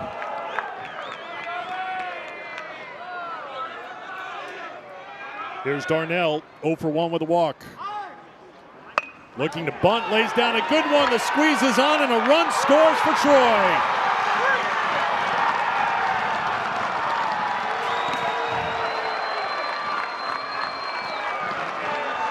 How about a little small ball in a region where we've had 35 home runs? Showing you they can win any way possible. This is just your standard safety squeeze. Gets the ball down. Good break by Meyer. And Curlin's not able to get there. Canchola's not able to get there. And Darnell says, I got a hit as well. Hit, RBI, everything.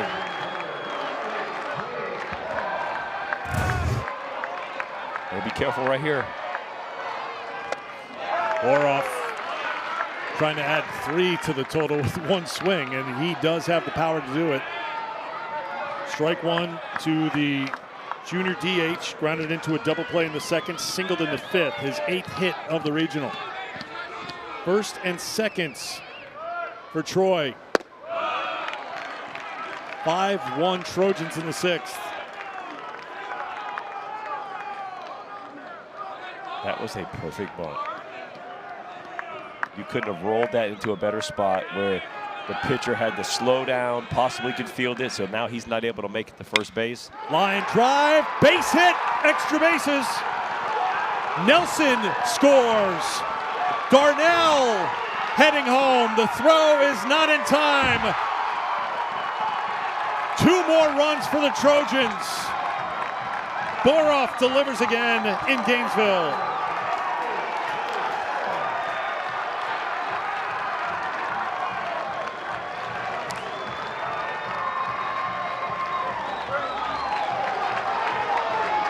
telling you, Eric, he came in hitting like 194 in the 8-hole. I think he had 5 home runs. Now he's about at the 245 mark, 250 now. Continue to just come up huge. Hit number 9 in this regional. 2 more stakes for him. And look at this. That's just having the time of his life.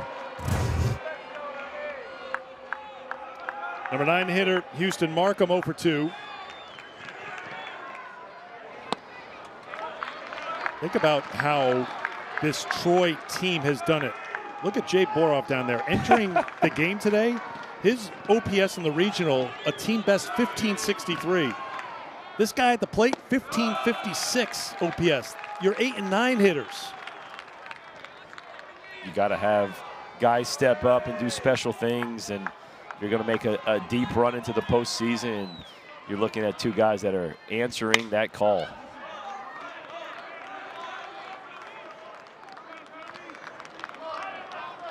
The defense in left field from Nelson. The work at the plate by Nelson, and the Gators on the ropes in Gainesville. Still a lot of time left. Swinging bunt out in front of the plate. Markham thrown out on a good play by Bowen. Moving over to third is Boroff. 2 down. Yeah, you saw that stat. This is their 12th top 8 seed. So you've had 11 of them. Yep. They've won 10 of the regionals and made Omaha 9 of those 11 years. So, like, it's pretty much a guarantee Florida gets the top 8 seed. They're going to Omaha. That's how they feel.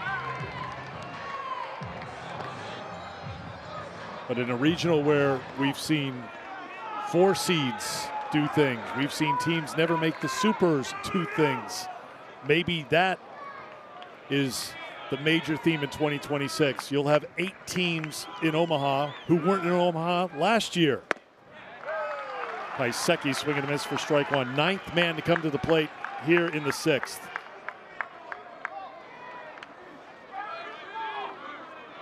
Sixth inning has been the magic inning for Troy here in Gainesville. Good block by Bowen, and it's 1-1.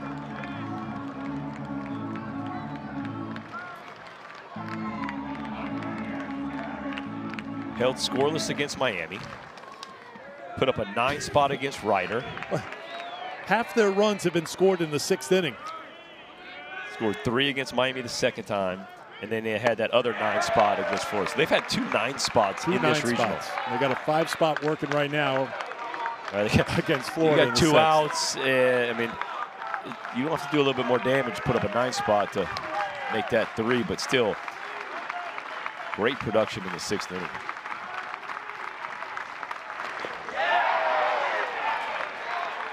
Tried to check, could not, and Paiseki is retired, and that will do it. A 5-run 6th inning for the Troy Trojans, who lead in Gainesville 7-1. Emotion up. It's been that way since the first pitch of this regional, and they've dialed it up here in an elimination game.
Oh, gosh.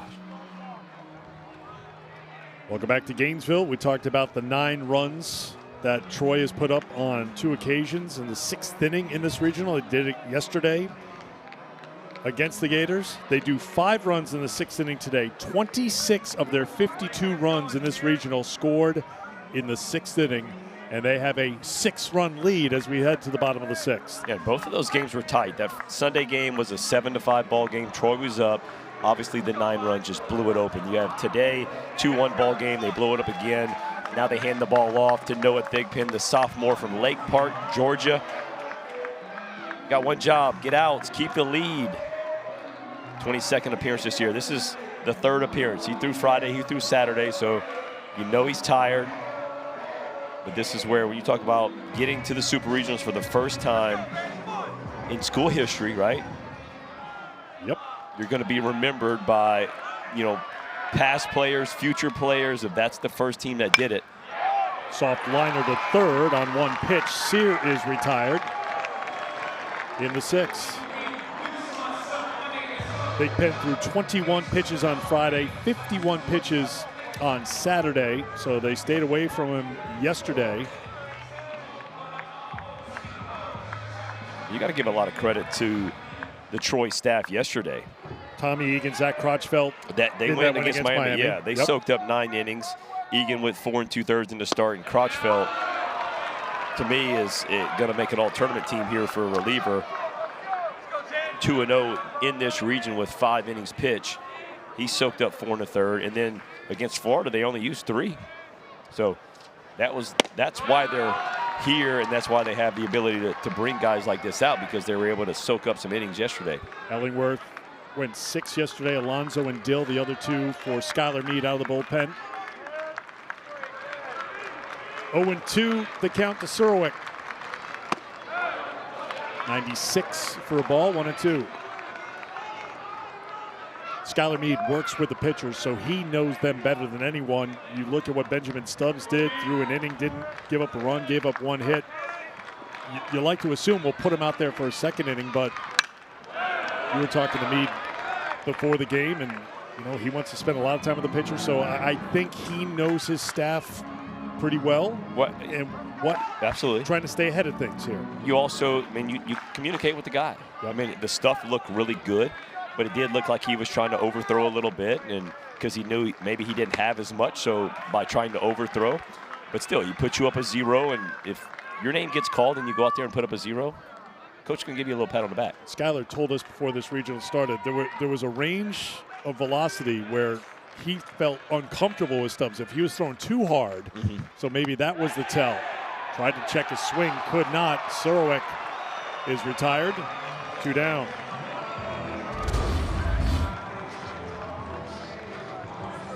That's a good call right there. You can see Troy's dugout pointed out. First base umpire Jason Harstick with the call. So here's the DH, Cade McDonald. Pitched really well, 4 1/3. Kept Troy off the board, but as has been the issue throughout this regional, Troy has been able to get to the Florida bullpen. Ryder was able to get to the bullpen. Miami was able to get to the bullpen. They cut. It's 0-2 to McDonald. That's the right-on-right changeup I was talking about. I'm telling you, has become, for me, the pitch of the year. Some years you start seeing the sweeper, the cutters are starting to come on. Like, you see more changeups that are really, really good, and that's nasty. Especially when you follow it up at 95 right by you. How about it? Noah Thigpen coming in right here. 6-run lead, he comes in here, puts up another 0. Troy's feeling it, they're tasting it.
Troy Trojans coming in here, the number 3 seed in the Gainesville region.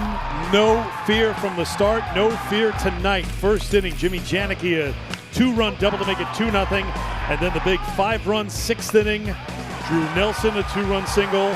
Sean Darnell, the safety squeeze that brought in a run, and Jay Boroff brought in a couple of runs with a double. That's where we stand right now. 7-1 Troy over Florida at the end of 6.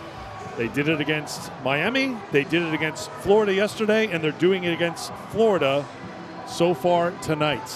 Like in a barber shop? Next. That's what the Troy offense says. It doesn't matter who they're facing. Keep coming out here, guys. You're bringing guys with A-plus stuff, and they keep putting together quality ABs and continue to produce runs. Here's one of the big arms in the Florida bullpen coming into a 6-run deficit, Josh Reitner. Yeah, the freshman's had a really good year, and the ERA is a little high, and that's just because when they lost Jackson Barberry, he had to assume a little bit bigger role. They extended him a couple times, and the end of the innings when his extended outings kind of got him, but a bright future in this young man. 0-1 the count to Josh Pine. 1 for 3 today with a run scored. Down the count 0-2.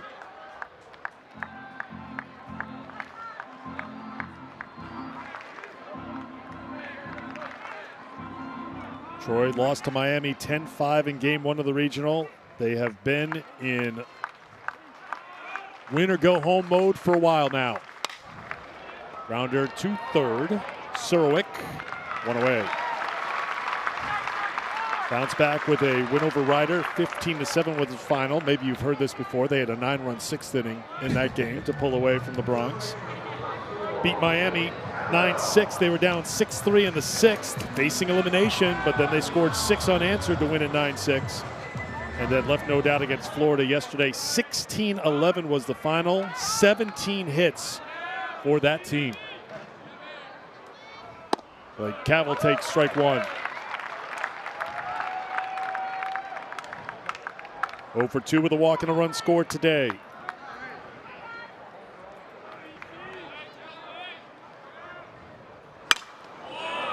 That's out of play. It's 0-2.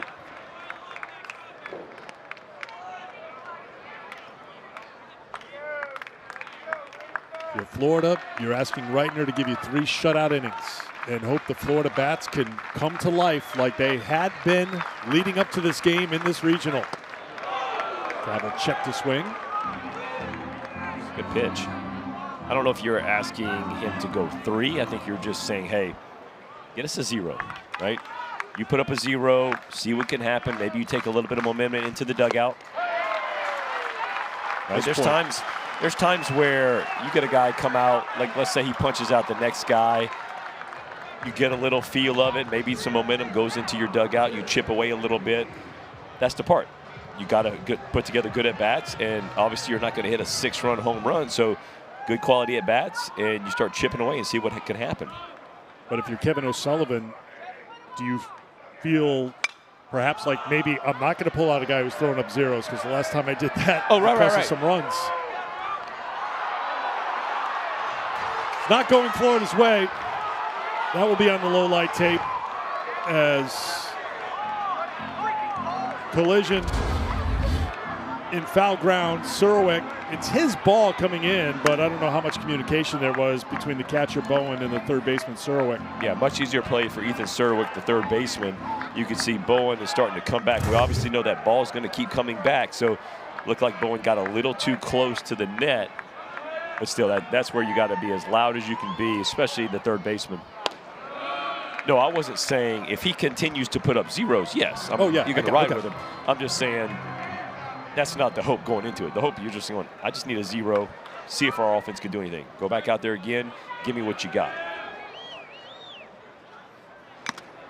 1-2 to Janicki.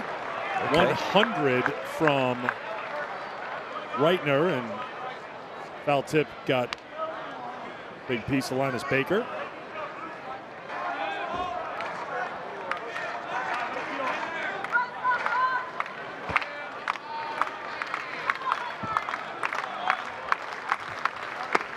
Think about coming into this regional, the talking points that we had about the pitching staff, about the starters. You had 3 really good starters. Sandifer started game 1. The SEC Pitcher of the Year started game 2.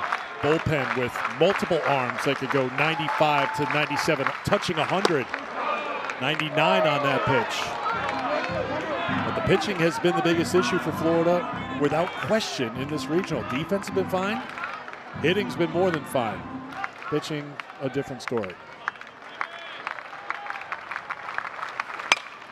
Janicki muscles it out to left. Drifting back is Sear, and it's a 1-2-3 inning for Reitner. 7th inning stretch here in Gainesville. 7-1 Troy on top of the Gators.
Welcome back to the NCAA Baseball Regionals presented by Capital One. Eric Creed, Lance Cormier, and our crew here in Gainesville in this Game 7. Troy is on top by 6. They've won 90 in a row, went up by 6 runs or more. You have to go back to February 29th of 2020 when Florida came back to beat Troy. So you feel good because you've got 90 straight, but then you go, well, the last one to do it was the Gators. How about that pre-COVID? February 29th, 2020. Bottom of the 7th. Carson Bowen to lead things off for the Gators. Noah Thigpen throws ball 1. 4th batter that Thigpen has faced. He is the 3rd pitcher of the night for the Trojans. Hayden Smith started, pitched into the 5th. Benjamin Stubbs came in relief, threw an inning, and now Thigpen working his 2nd inning. It just starts for the Gator offense. It's just, what can you do to get on base? I mean, just you fight, you claw, whether it's wear a pitch, take some pitches. Don't go up there chasing. Just let the pitcher come to you.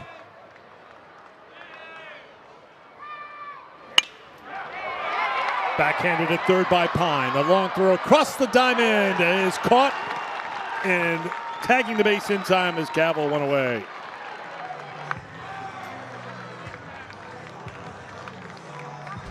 Boy, Josh Pine, for me, has been an all-tournament 3rd baseman. He has made some phenomenal plays on the defensive side of the ball. That's a long throw. I mean, that's why when you talk about 3rd baseman have to have arm strength. It's for plays like that. Stripling against the shift, finds the opening and has the base hit. His first hit of the game, his 4th of the regional. Had a couple of hits against Troy yesterday.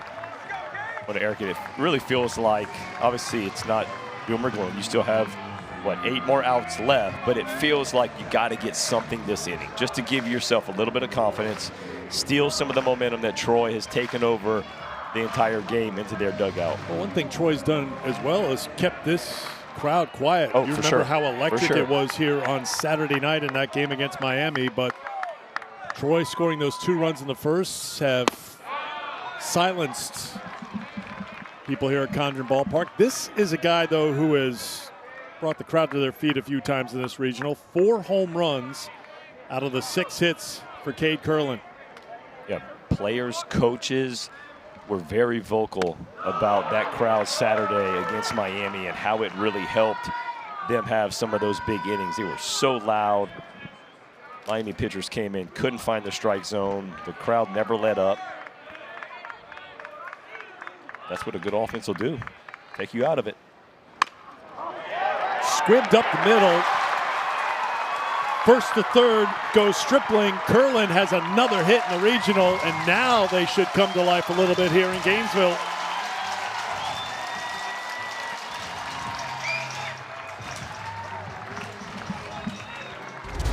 This is not a bad pitch. I mean, this ball just rides in on the hands, but you just show what kind of hitter. Look at that.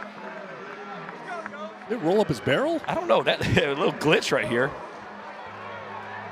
But shows you how good of a hitter Cade Kurland can be, man. To be able to keep your hands in that tight and have enough strength to push that ball through the middle part of the field. First and third Gators. With one down, here's Hayden Yost. Yost takes ball 1. 0 for 2 today. 3 for 14 in the regional. But over his last 10 games, hitting .400 with 5 home runs. He's made an impact from the 9 spot. Takes a strike, it's 1-1. Yeah, coming into this regional, him and Lawson were 2 of your better hitters in the last 9 to 10 ball games, so you feel really good about where he's at.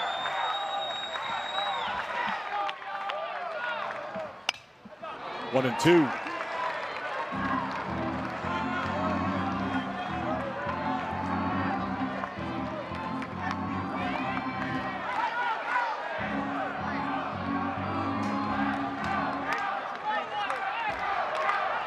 Stripling well down the line at third. Shift is on, so he can take as much room as he wants. Up and in for a ball to Yost.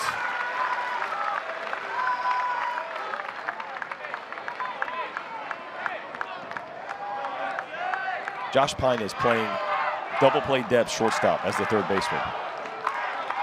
Stripling, yeah, I'm gonna say he could easily. So right now, that's a disengagement. So you got 1. You could do that again, and there's nothing they can do. Because if he does that again, he steps off. That's a ball. There is no one covering third. Big pitch from Big Pen. 96 blows it by Yost. If you want to talk about keeping your mind focused, Landon Stripling is halfway down the line, playing with you, and he just to bottom of the zone, 96 by you. Third strikeout for Big Pen. They have rested him good. That arm got a lot in it. Here's Kyle Jones, 1 for 3 with an RBI tonight. This is for ball 1.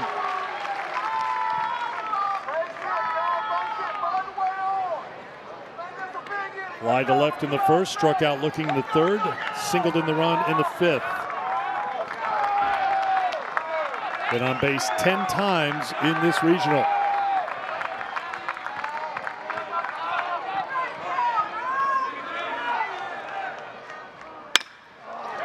Through the hole on the right side, it's a base hit. 7-2 Troy as the Gators get a run. Second RBI of the game for Kyle Jones. Oh, Jones just keeps hitting. Boy, I love him as a player. Very athletic center fielder.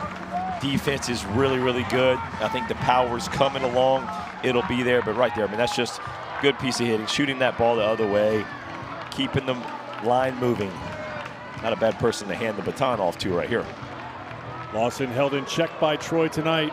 Hasn't been the case throughout this regional. In the first 3 games for Florida. 3 home runs. He's homered in each of the last 3 games. And 8 times in the 11 games leading up to this game 7 in Gainesville tonight. Well, he's definitely the guy you want up if you're a Gator fan right here in this spot with a couple guys on. Even though it's 2 outs, I mean, he can change the game with 1 swing of the bat.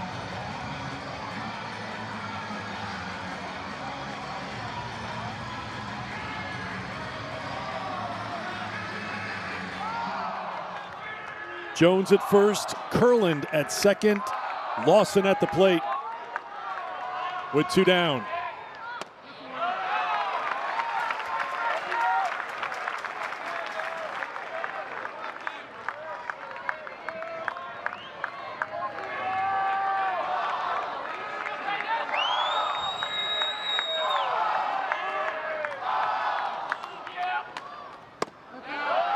Ball 2. You know, I don't know if he's going to get a pitch to hit here. Not saying they're pitching around him, but mentally, I mean, like, Blake Sear has struggled throughout this regional. And you give him a pitch to hit, he creates some excitement. They throw him a strike, it's 2-1. You know, you got the righty. Yeah, Sear, to your point, just to finish it, 0 for 3, 1 for 16 in the regional. Yeah, and right on right matchup.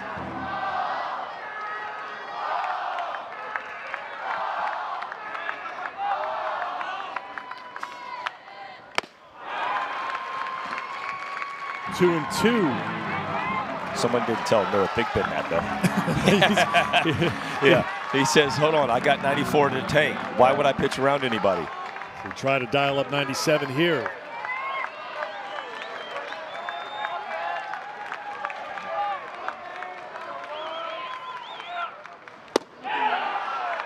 It's at the 95, but misses. It's 3 and 2.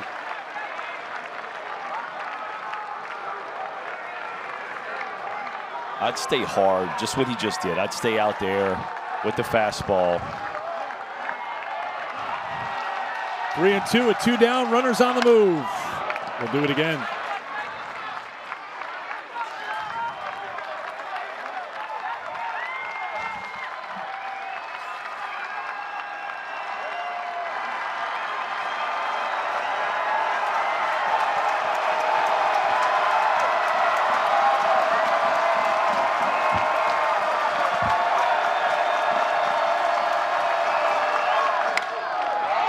Popped him up on the infield. Cavill moving over from first base. Called off by Darnell. Actually, it's Paiseki, the shortstop, who was on the right side of the infield grass, taking charge on the infield. Big pitch and a big moment for Troy. 7-2 heading to the 8th.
The NCAA Baseball Regionals are presented by Capital One.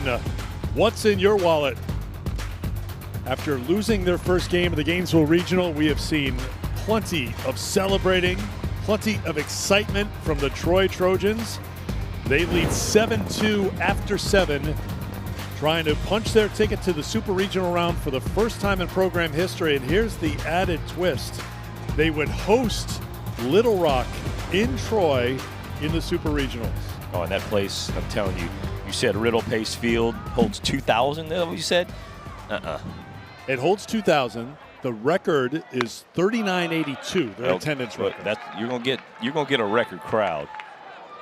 Better go find the, they're starting to I mean, I know you don't want to, count your chickens, right? But if you're in Troy right now, you're looking for what can we do to bring in some temporary bleachers. I have a feeling if they're in Troy right now, they're saying, Lance, we love you, but please. That's what I'm saying. You don't count them. Please don't say anything right now.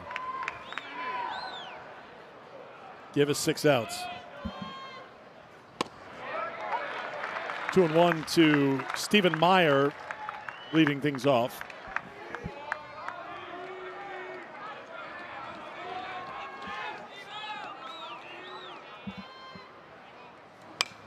Fouled off, it's 2-2. Well, today McDonald and Reitner have been the best 2 arms for the Gators, but when you take a look at this Gainesville Regional, 18 pitching appearances. This is the 18th. 47 hits, an ERA of almost 11. And actually, their ERA has dropped down because entering the game here today, the regional earned run average was 11.4 for the Florida staff.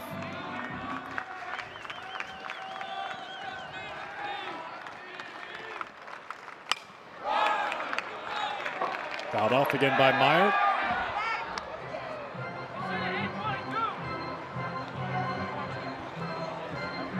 Game 1, you're the Troy staff, and that pitching staff gave up 10 runs to Miami. They gave up 7 runs to Ryder in the first elimination game, 6 to Miami in the second elimination game, 11 to Florida in the third elimination game, but it's getting the outs and making the pitches at the right time that has stood out for Troy in this regional as Meyer takes the walk to lead things off in the 8th.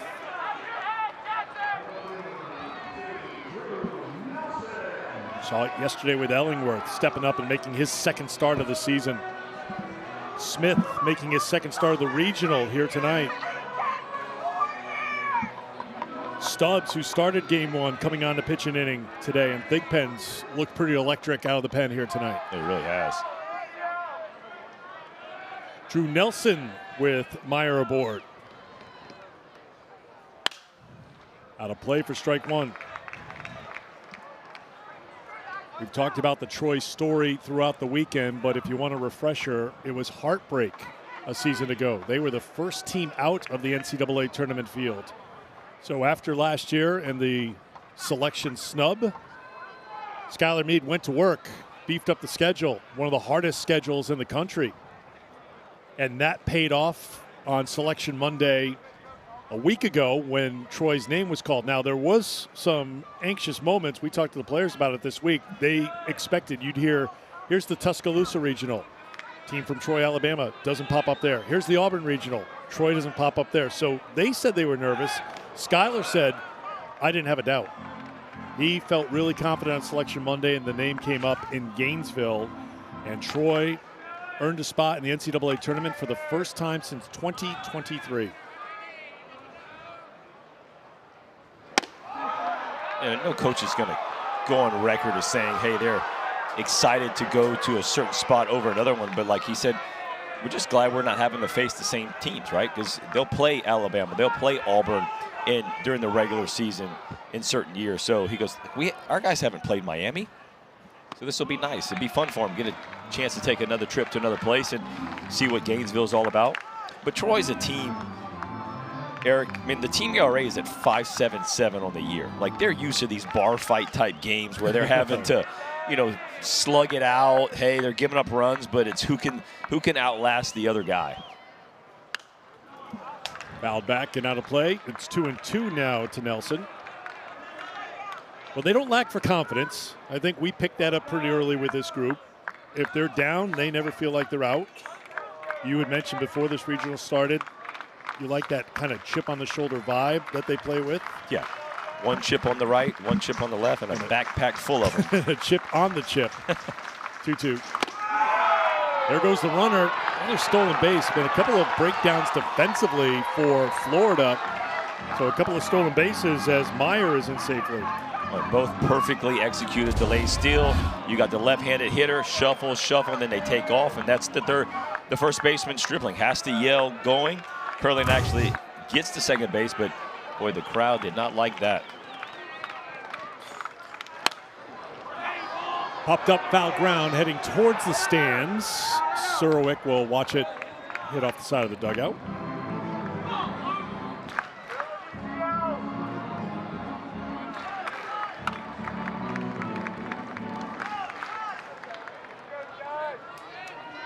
So a Troy team that had to win 2 games in a day in the Sun Belt tournament after losing via a walk-off grand slam in game 2 of the tournament.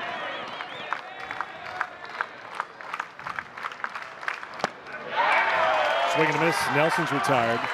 Without those 2 wins, I don't know if they make the tournament. For sure. Here. And that's where Skylar Meade said he knew he had a team full of fighters, because he said they were down to their last strike. It was supposed to be like a wave pitch, nowhere near the zone. The pitcher pulls it, it comes in the zone. They hit the walk-off grand slam. He's like, they literally just had their hearts pulled out of their chest. They answer back, come up the next day, win 2 ball games. And Eric, you're right. They don't do that. There's no chance the committee's going to let them in, because winning those 2, they go into the last day of the championship in the Sun Belt. And that's what helps them. 32-29 was their record at the end of the Sun Belt tournament. And they lose the first game here to Miami, and now look where they are. They've won 3 elimination games, and they have the number 8 national seed on the ropes in the 8th inning here in Gainesville.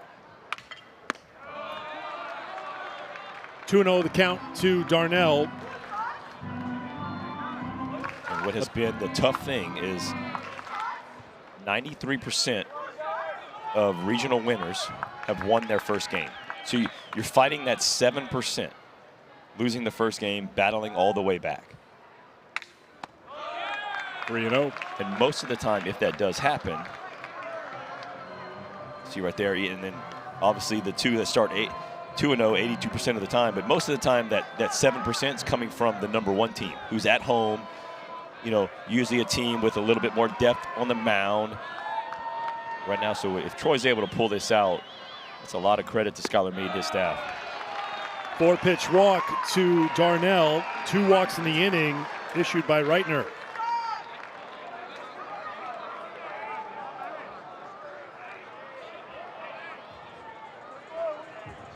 That'll bring up Jabe Boroff. 2 for 3 tonight. Doubled in 2 runs his last time up. 3 home runs here in the Gainesville Regional, including a grand slam against the Gators yesterday. One thing we know about Jabe and watching his game these last 3 days, he will not be cheated at the plate. A swings every single swing. Mindset, swing hard in case you hit it. Players got together on the mound.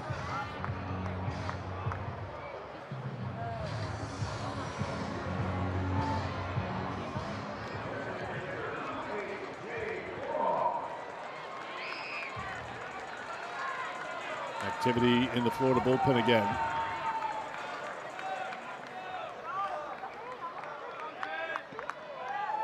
Jabe on May the 15th was hitting 136.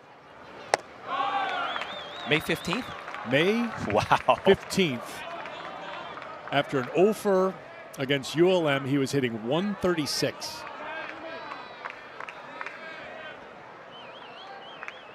He's at 250 right now. And he's adding to it. Line shot. That's gone. He does not get cheated.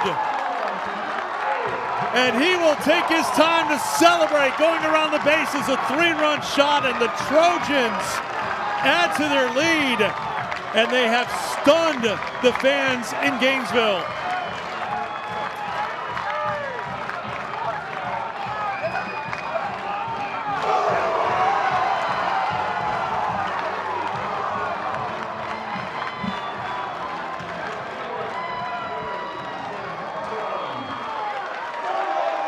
I mean, give my man the MVP.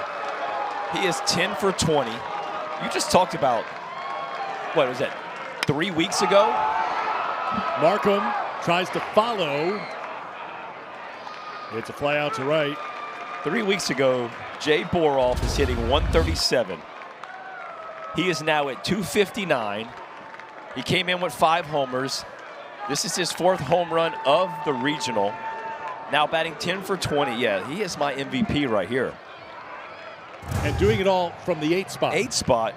Double the cleanup. order. Second cleanup. Double cleanup. Don't get that twisted. What we got right there? Yeah, he's just receiving gifts. I mean, you can't give him enough for what's happened here in Gainesville.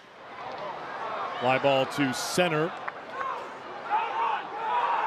And it drops down in left center field, and Piasecki takes advantage and ends up at second base.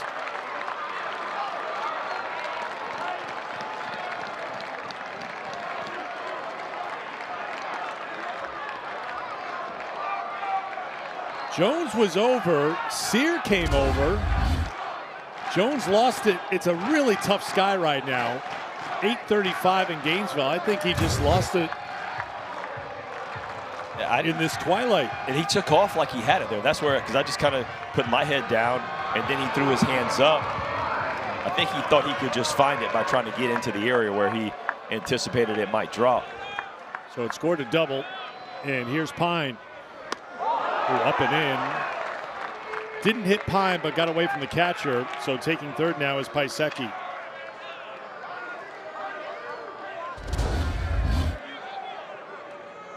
But this is scary. Anytime the velocity is in the upper 90s coming right in on you. Ben Wogemot, the hitting coach, who had to sit out the last 3 games. He was ejected from that Miami game. He's back with the team. Had his number 20 hanging in the dugout to pay tribute and remember him, and now he's back to work. I asked Coach Godwin, the first base coach, and I was like, hey, like, what's the significance of that number 20? He goes, oh, nothing. That's just Coach Wogemot's jersey that they're just playing a joke with. Ryan Feidman on the left there. He was the one who was standing in the last 3 games, and team delivered for Ben and for Ryan.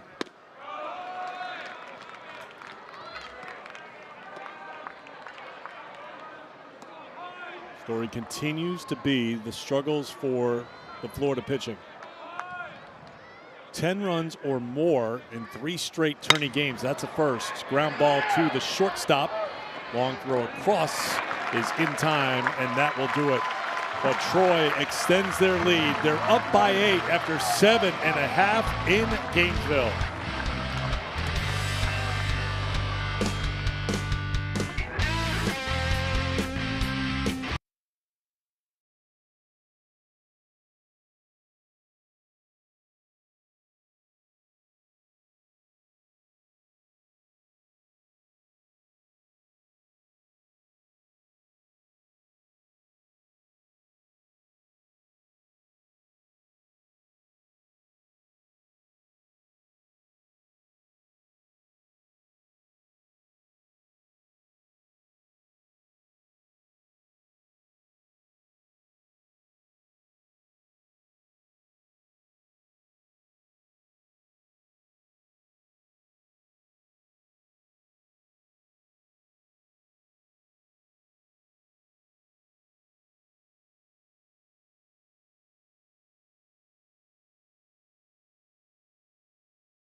Than 2 games in any regional round. They've done it a couple of times. They did it here. They passed that to get to 3, and now if they get to 4 wins, they get to host the Super Regional. 10-2.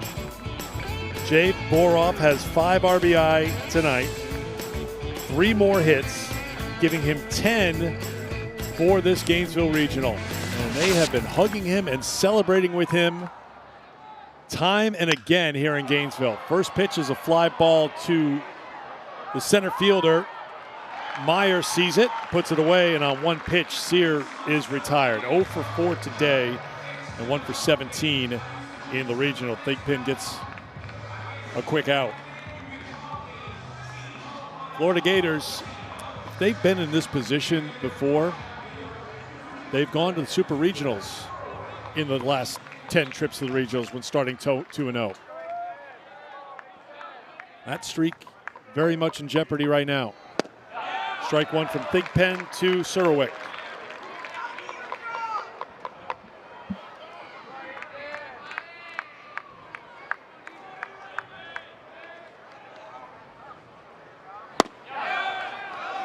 One on one. Once again, story's going to be Troy scoring and the Florida pitching staff giving up runs, but I don't think you can say enough about what Troy has done on the mound to keep this Florida team quiet. Remember, Florida came in with 16 home runs and 41 runs scored through the first 3 games of this regional. No, I'm tracking with you. I mean, they had a 420 on base percentage, OPS of over 1,200. Like you're going, hey, they're doing everything they need to do to win ball games if they could just get any outs. So awesome for Troy's offense, right? They continue to do what they're doing, but man, the Troy Trojan pitching staff has stepped up huge. Right now, Jimmy Janicki is wishing that Boroff was catching instead of Janicki catching after this foul tip. Less said, the better.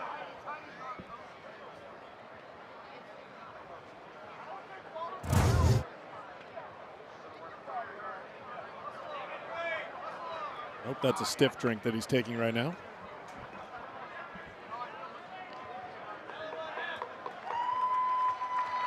Amber McNulty, the athletic trainer, out there to try to give Just need a little time. Janicki some time. Linus Baker as well. Even Ethan Surowiec knows. Everybody good? Let's play. The 1-2. Line drive to right. It's going to hang in the air, and Markham puts it away. 2 down.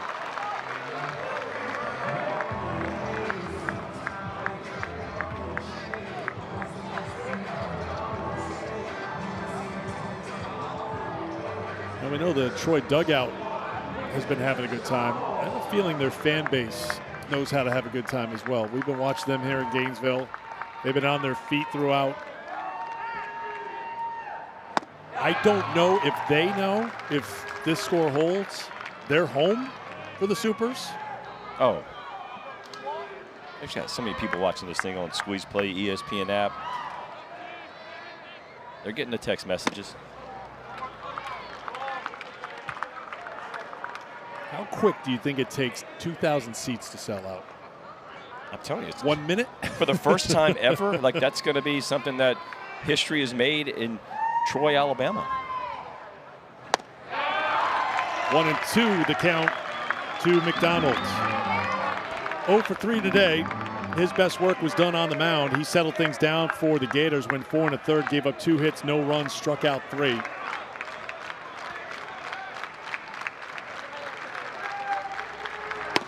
Off the plate for a ball. It's 2-2.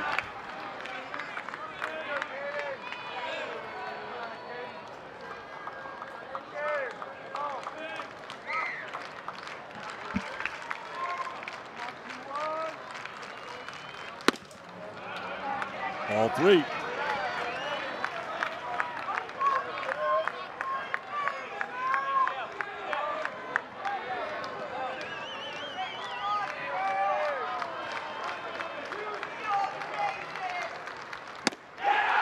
Thigpen dials it up at 96. Swing and a miss by McDonald. And it's a 1-2-3 inning for Noah Thigpen. And the Troy Trojans are 3 outs away from the Supers.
performance, and guess what?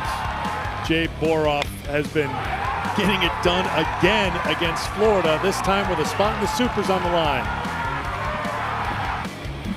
Had the 2-run double in the 6th, the 3-run home run in the 8th. That followed up what he did against Florida yesterday with the grand slam. He had 2 home runs against Miami yesterday, all part of trying to position Troy in the Super Regionals at home against Little Rock. As we move on to the 9th inning. Jay Boroff, by the way, add this to your Boroff fan club numbers. 7 for his last 10, 4 home runs, 11 runs batted in. How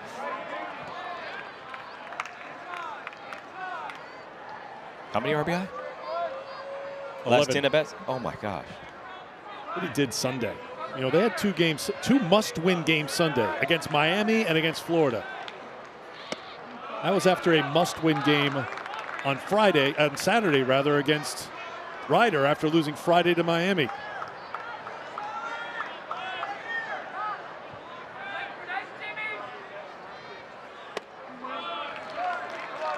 Gabe going with the cool cloth to try to cool off, and I don't think that's going to be enough. That's not going to get it done. No, we need one of those meat lockers. Even that might not do it. 2-2 the count to Cavill. Count runs full.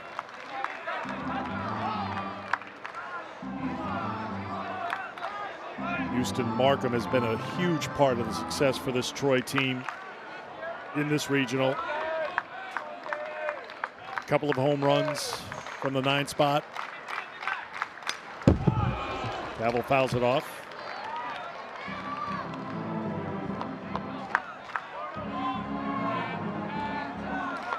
Right into the 5th pitcher used tonight by Florida. Cooper Walls got the start. Won an inning, gave up a couple of runs. Ooh, Cavill gets hit hard on the right knee.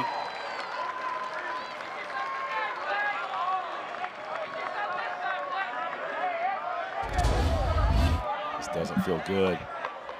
Ooh. Man, just under the knee more. Yeah, good. Glad it got the calf. That hits the knee.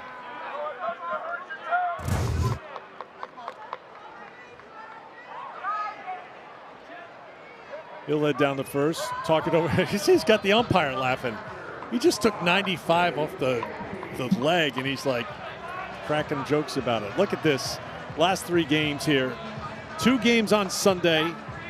25 combined runs against Miami and Florida, and then tonight they go double digits on the Gators again. 41 hits in 3 games. I think once you know you lose that first game and it's going to be an uphill battle, you know, that's when the hitting coaches, you know, sit the guys down and be like, look, we need you, right? We're going to need you to slug. We're going to need to score some runs, anything it takes. And, boy, the Trojan offense has answered that and some.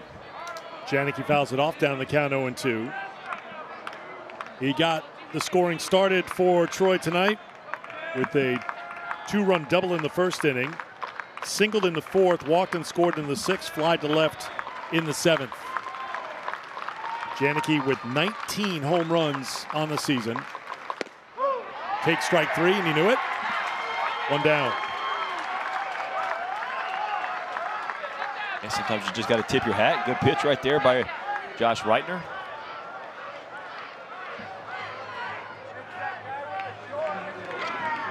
I'll bring up Stephen Meyer. He's been an on-base machine for Troy. A couple of more walks today. The walks really hurting Florida tonight in the 6th inning and in the 8th inning. 5 walks were issued by Florida pitchers. All 5 scored. Well, obviously 3 of those were when Russell Sandifer came into the ball game, walked 3 straight guys, and the reliever that came in right after him, Lugo Quinchola, cashed them all in. Obviously a tough situation, right? But still. So Meyer with a couple of walks tonight. That gives him 6 walks in the regional. He's been hit by a pitch a couple of times, and he has 5 hits. Stretched his on-base streak to 18 games with that walk in the 6th. Another delayed steal pays off for Troy. Keeping the foot on the gas here against Florida. That's 3 tonight.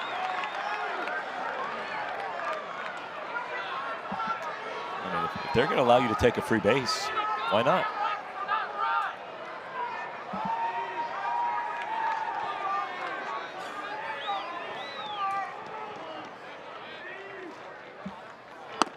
Man, that part you feel really bad for the catcher Bowen. I mean, he's got no shot, right? I mean, they obviously everybody sees, all right, they steal on base, it's on the catcher, but I mean, you got 3 delay steals, the same exact thing with the left-handed hitter, which is what you want to do because the catcher's eyes are blocked. It's got to be the first baseman letting you know. Fly ball to center field. Jones tracks this one. 2 down. How about this combination, though? We hadn't seen something like this from Troy this weekend. We see 3 delayed stolen bases, right. Delayed steals. We saw the safety squeeze, bring in a run. They do have at least 1 home run. That brings us up to 36 in this regional, but it's the only 1 hit tonight. Boroff going deep. But Skylar Mead's team mixing up. And on top by 8 with 2 outs in the top of the 9th. Big rip by Nelson for strike 1. He singled in a couple of runs back in the 6th and scored. 1 for 4 tonight.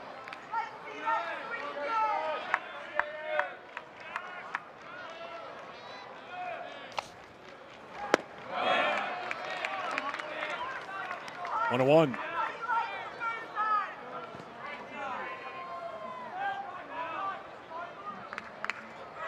Two in the first, 5 in the 6th, 3 in the 8th for Troy tonight. Line shots grabbed in the air by Lawson, and that will do it for Troy in the top of the 9th. Last chance for Florida. 3 outs to go for Troy. 10-2. We head to the bottom of the 9th in Gainesville.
Well, what a super regional matchup this would be. Little Rock, first ever super. Troy, first ever super. 3 outs to go to set up a super regional matchup in Troy, Alabama at Riddle Pace Field. But Trojans need to get past the Florida Gators here in the 9th inning. Gators have a run in the 5th, a run in the 7th. That is it against Smith, Stubbs, and Thigpen. And Thigpen stays out on the mound. 43 pitches in to try to close it out and send Troy to the Supers. Carson Bowen to lead things off.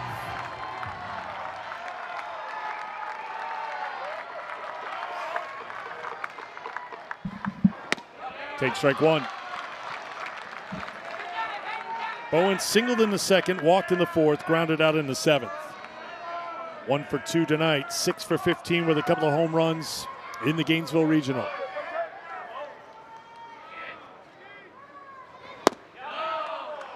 101.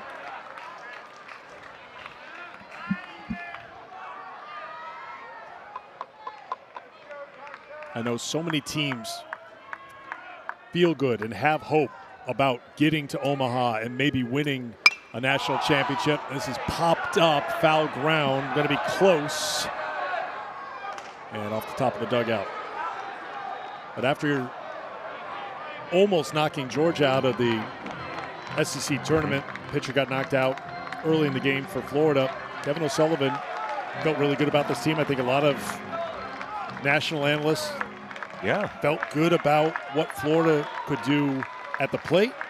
They were much improved in the field, and they had a lot of plus arms to throw at teams in this regional, and then everybody thought in the super regional, and then maybe in Omaha. It just did not work here in Gainesville. Well, there's a lot to like about Florida, especially once the last about 15 games, they really started to slug the ball, driving the ball out of the ballpark. Lawson got hot, and then, I mean, when you look at the arms and the staff that they can run out there, good pitching dominates good hitting when it's on, and they have one of the best staffs if they're on, and that's why there was a lot to like, and that's why they eventually earned that number 8 seed because of how they were playing.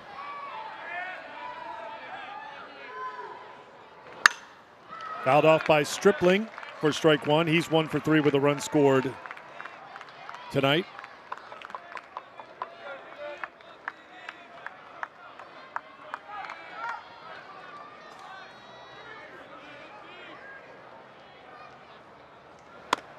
Florida's not alone. We saw first and foremost how volatile this postseason is when UCLA, the overall number 1 seed, got knocked out.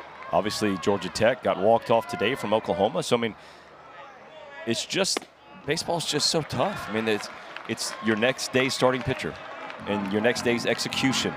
And, you know, these guys, did they get rest that night? Did they sleep? I mean, like, it's just so many variables that it's just tough to do. And I believe that's why making it to Omaha and winning the College World Series. Stripling launches one deep to right. Markham sizing it up and in front of the wall puts it away. 2 down here in the 9th. As I was saying, I believe getting to Omaha and winning the College World Series is one of the toughest things to do in the college sports. Right now, Troy 1 out away from the Super Regionals and taking a step towards Omaha. Cade Curlin at the plate. Noah Thigpen on the mound. 2 outs in the 9th. Strike one.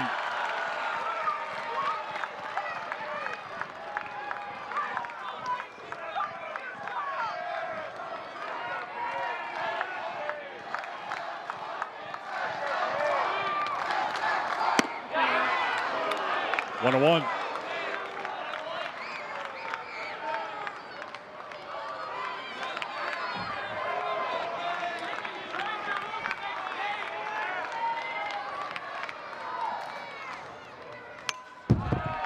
One and two.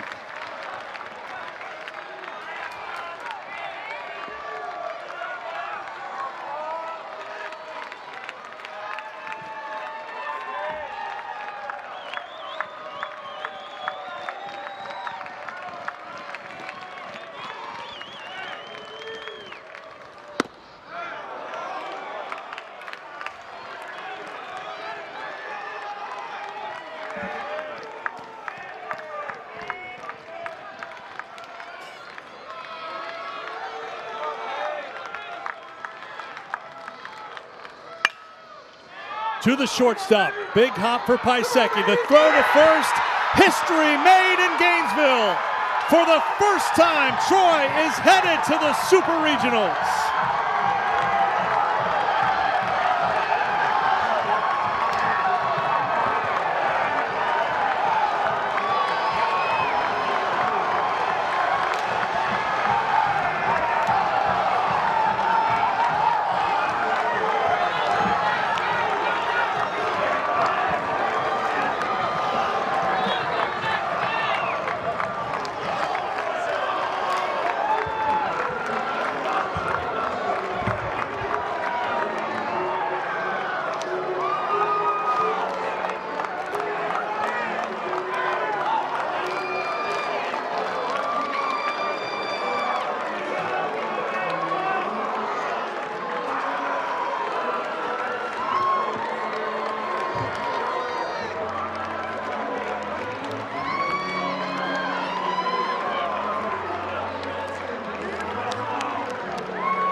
They are going to the Super Regionals, and they are going to host the Super Regional against Little Rock in Troy, Alabama.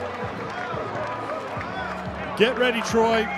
Riddle Pace Field will be rocking. They lost game 1 of this regional to Miami, but since then, they have been unstoppable. But they had to score some runs, and that's what they did. 55 runs in their 5 games, 73 hits. They started slugging the ball, 11 home runs. We already saw Jay Boroff.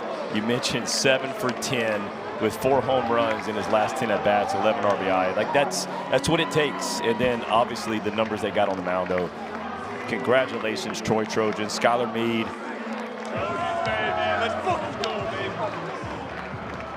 Jimmy Janicki, as you talked about, Lance, got off to a little bit of a slow start at the plate, but he showed as this regional progressed why he's going to be one of the top prospects in college baseball next year when he's a junior. Yeah, he sure did. He stepped up big because, I mean, you had the first rounder, Liam Peterson, on the mound. And now Skylar Meade, who pitched in Omaha with Louisville, will bring his team together.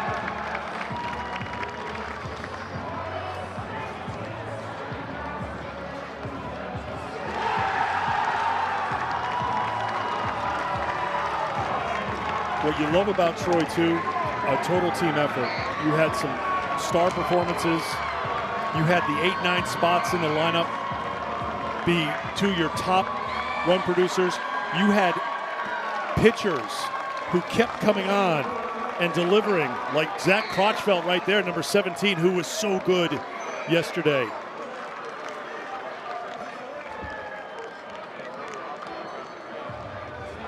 Team that was denied a trip to the NCAA tournament last year. They were the first team out. But they are in, and they will play on. And the Florida Gators still in their dugout watching the Troy celebration.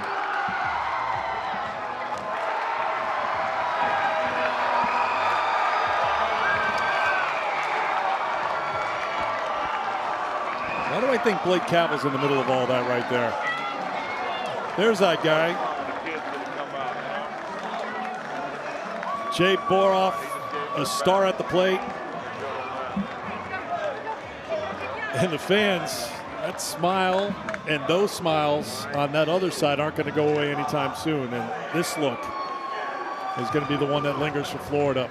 The number 8 national seed knocked out of the tournament by Troy as Troy beats Florida on back-to-back days, and they do it in impressive fashion, 16-11 and 10-2, leaving no doubt the Troy Trojans moving on to the Super Regionals, where they will host the winner of the Hattiesburg Regional, Little Rock.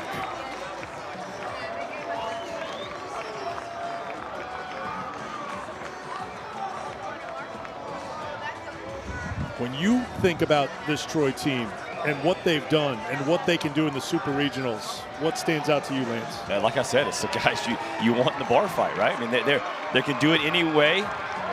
They're not afraid to slug with you. They showed they can. I mean, you got a guy that's as hot as anybody. Jay Boroff right there. Babe Boroff is going to be his nickname. I mean, the way he's been doing, get a little love. But no, you got to come talk to us, Jay. But they can do it. We talked about it today, too. I mean, they went with the delay steal. They went small ball with the safety squeeze early. I mean, they pitch with guts. They play with guts. I mean, that's what it takes. Houston Markham in the number 9 spot. So good. 8 for 20 in the regional with 2 home runs. 3 home runs in the postseason. Before these 3 postseason home runs, his previous home run was his first collegiate game. So that's the kind of run that everyone's on.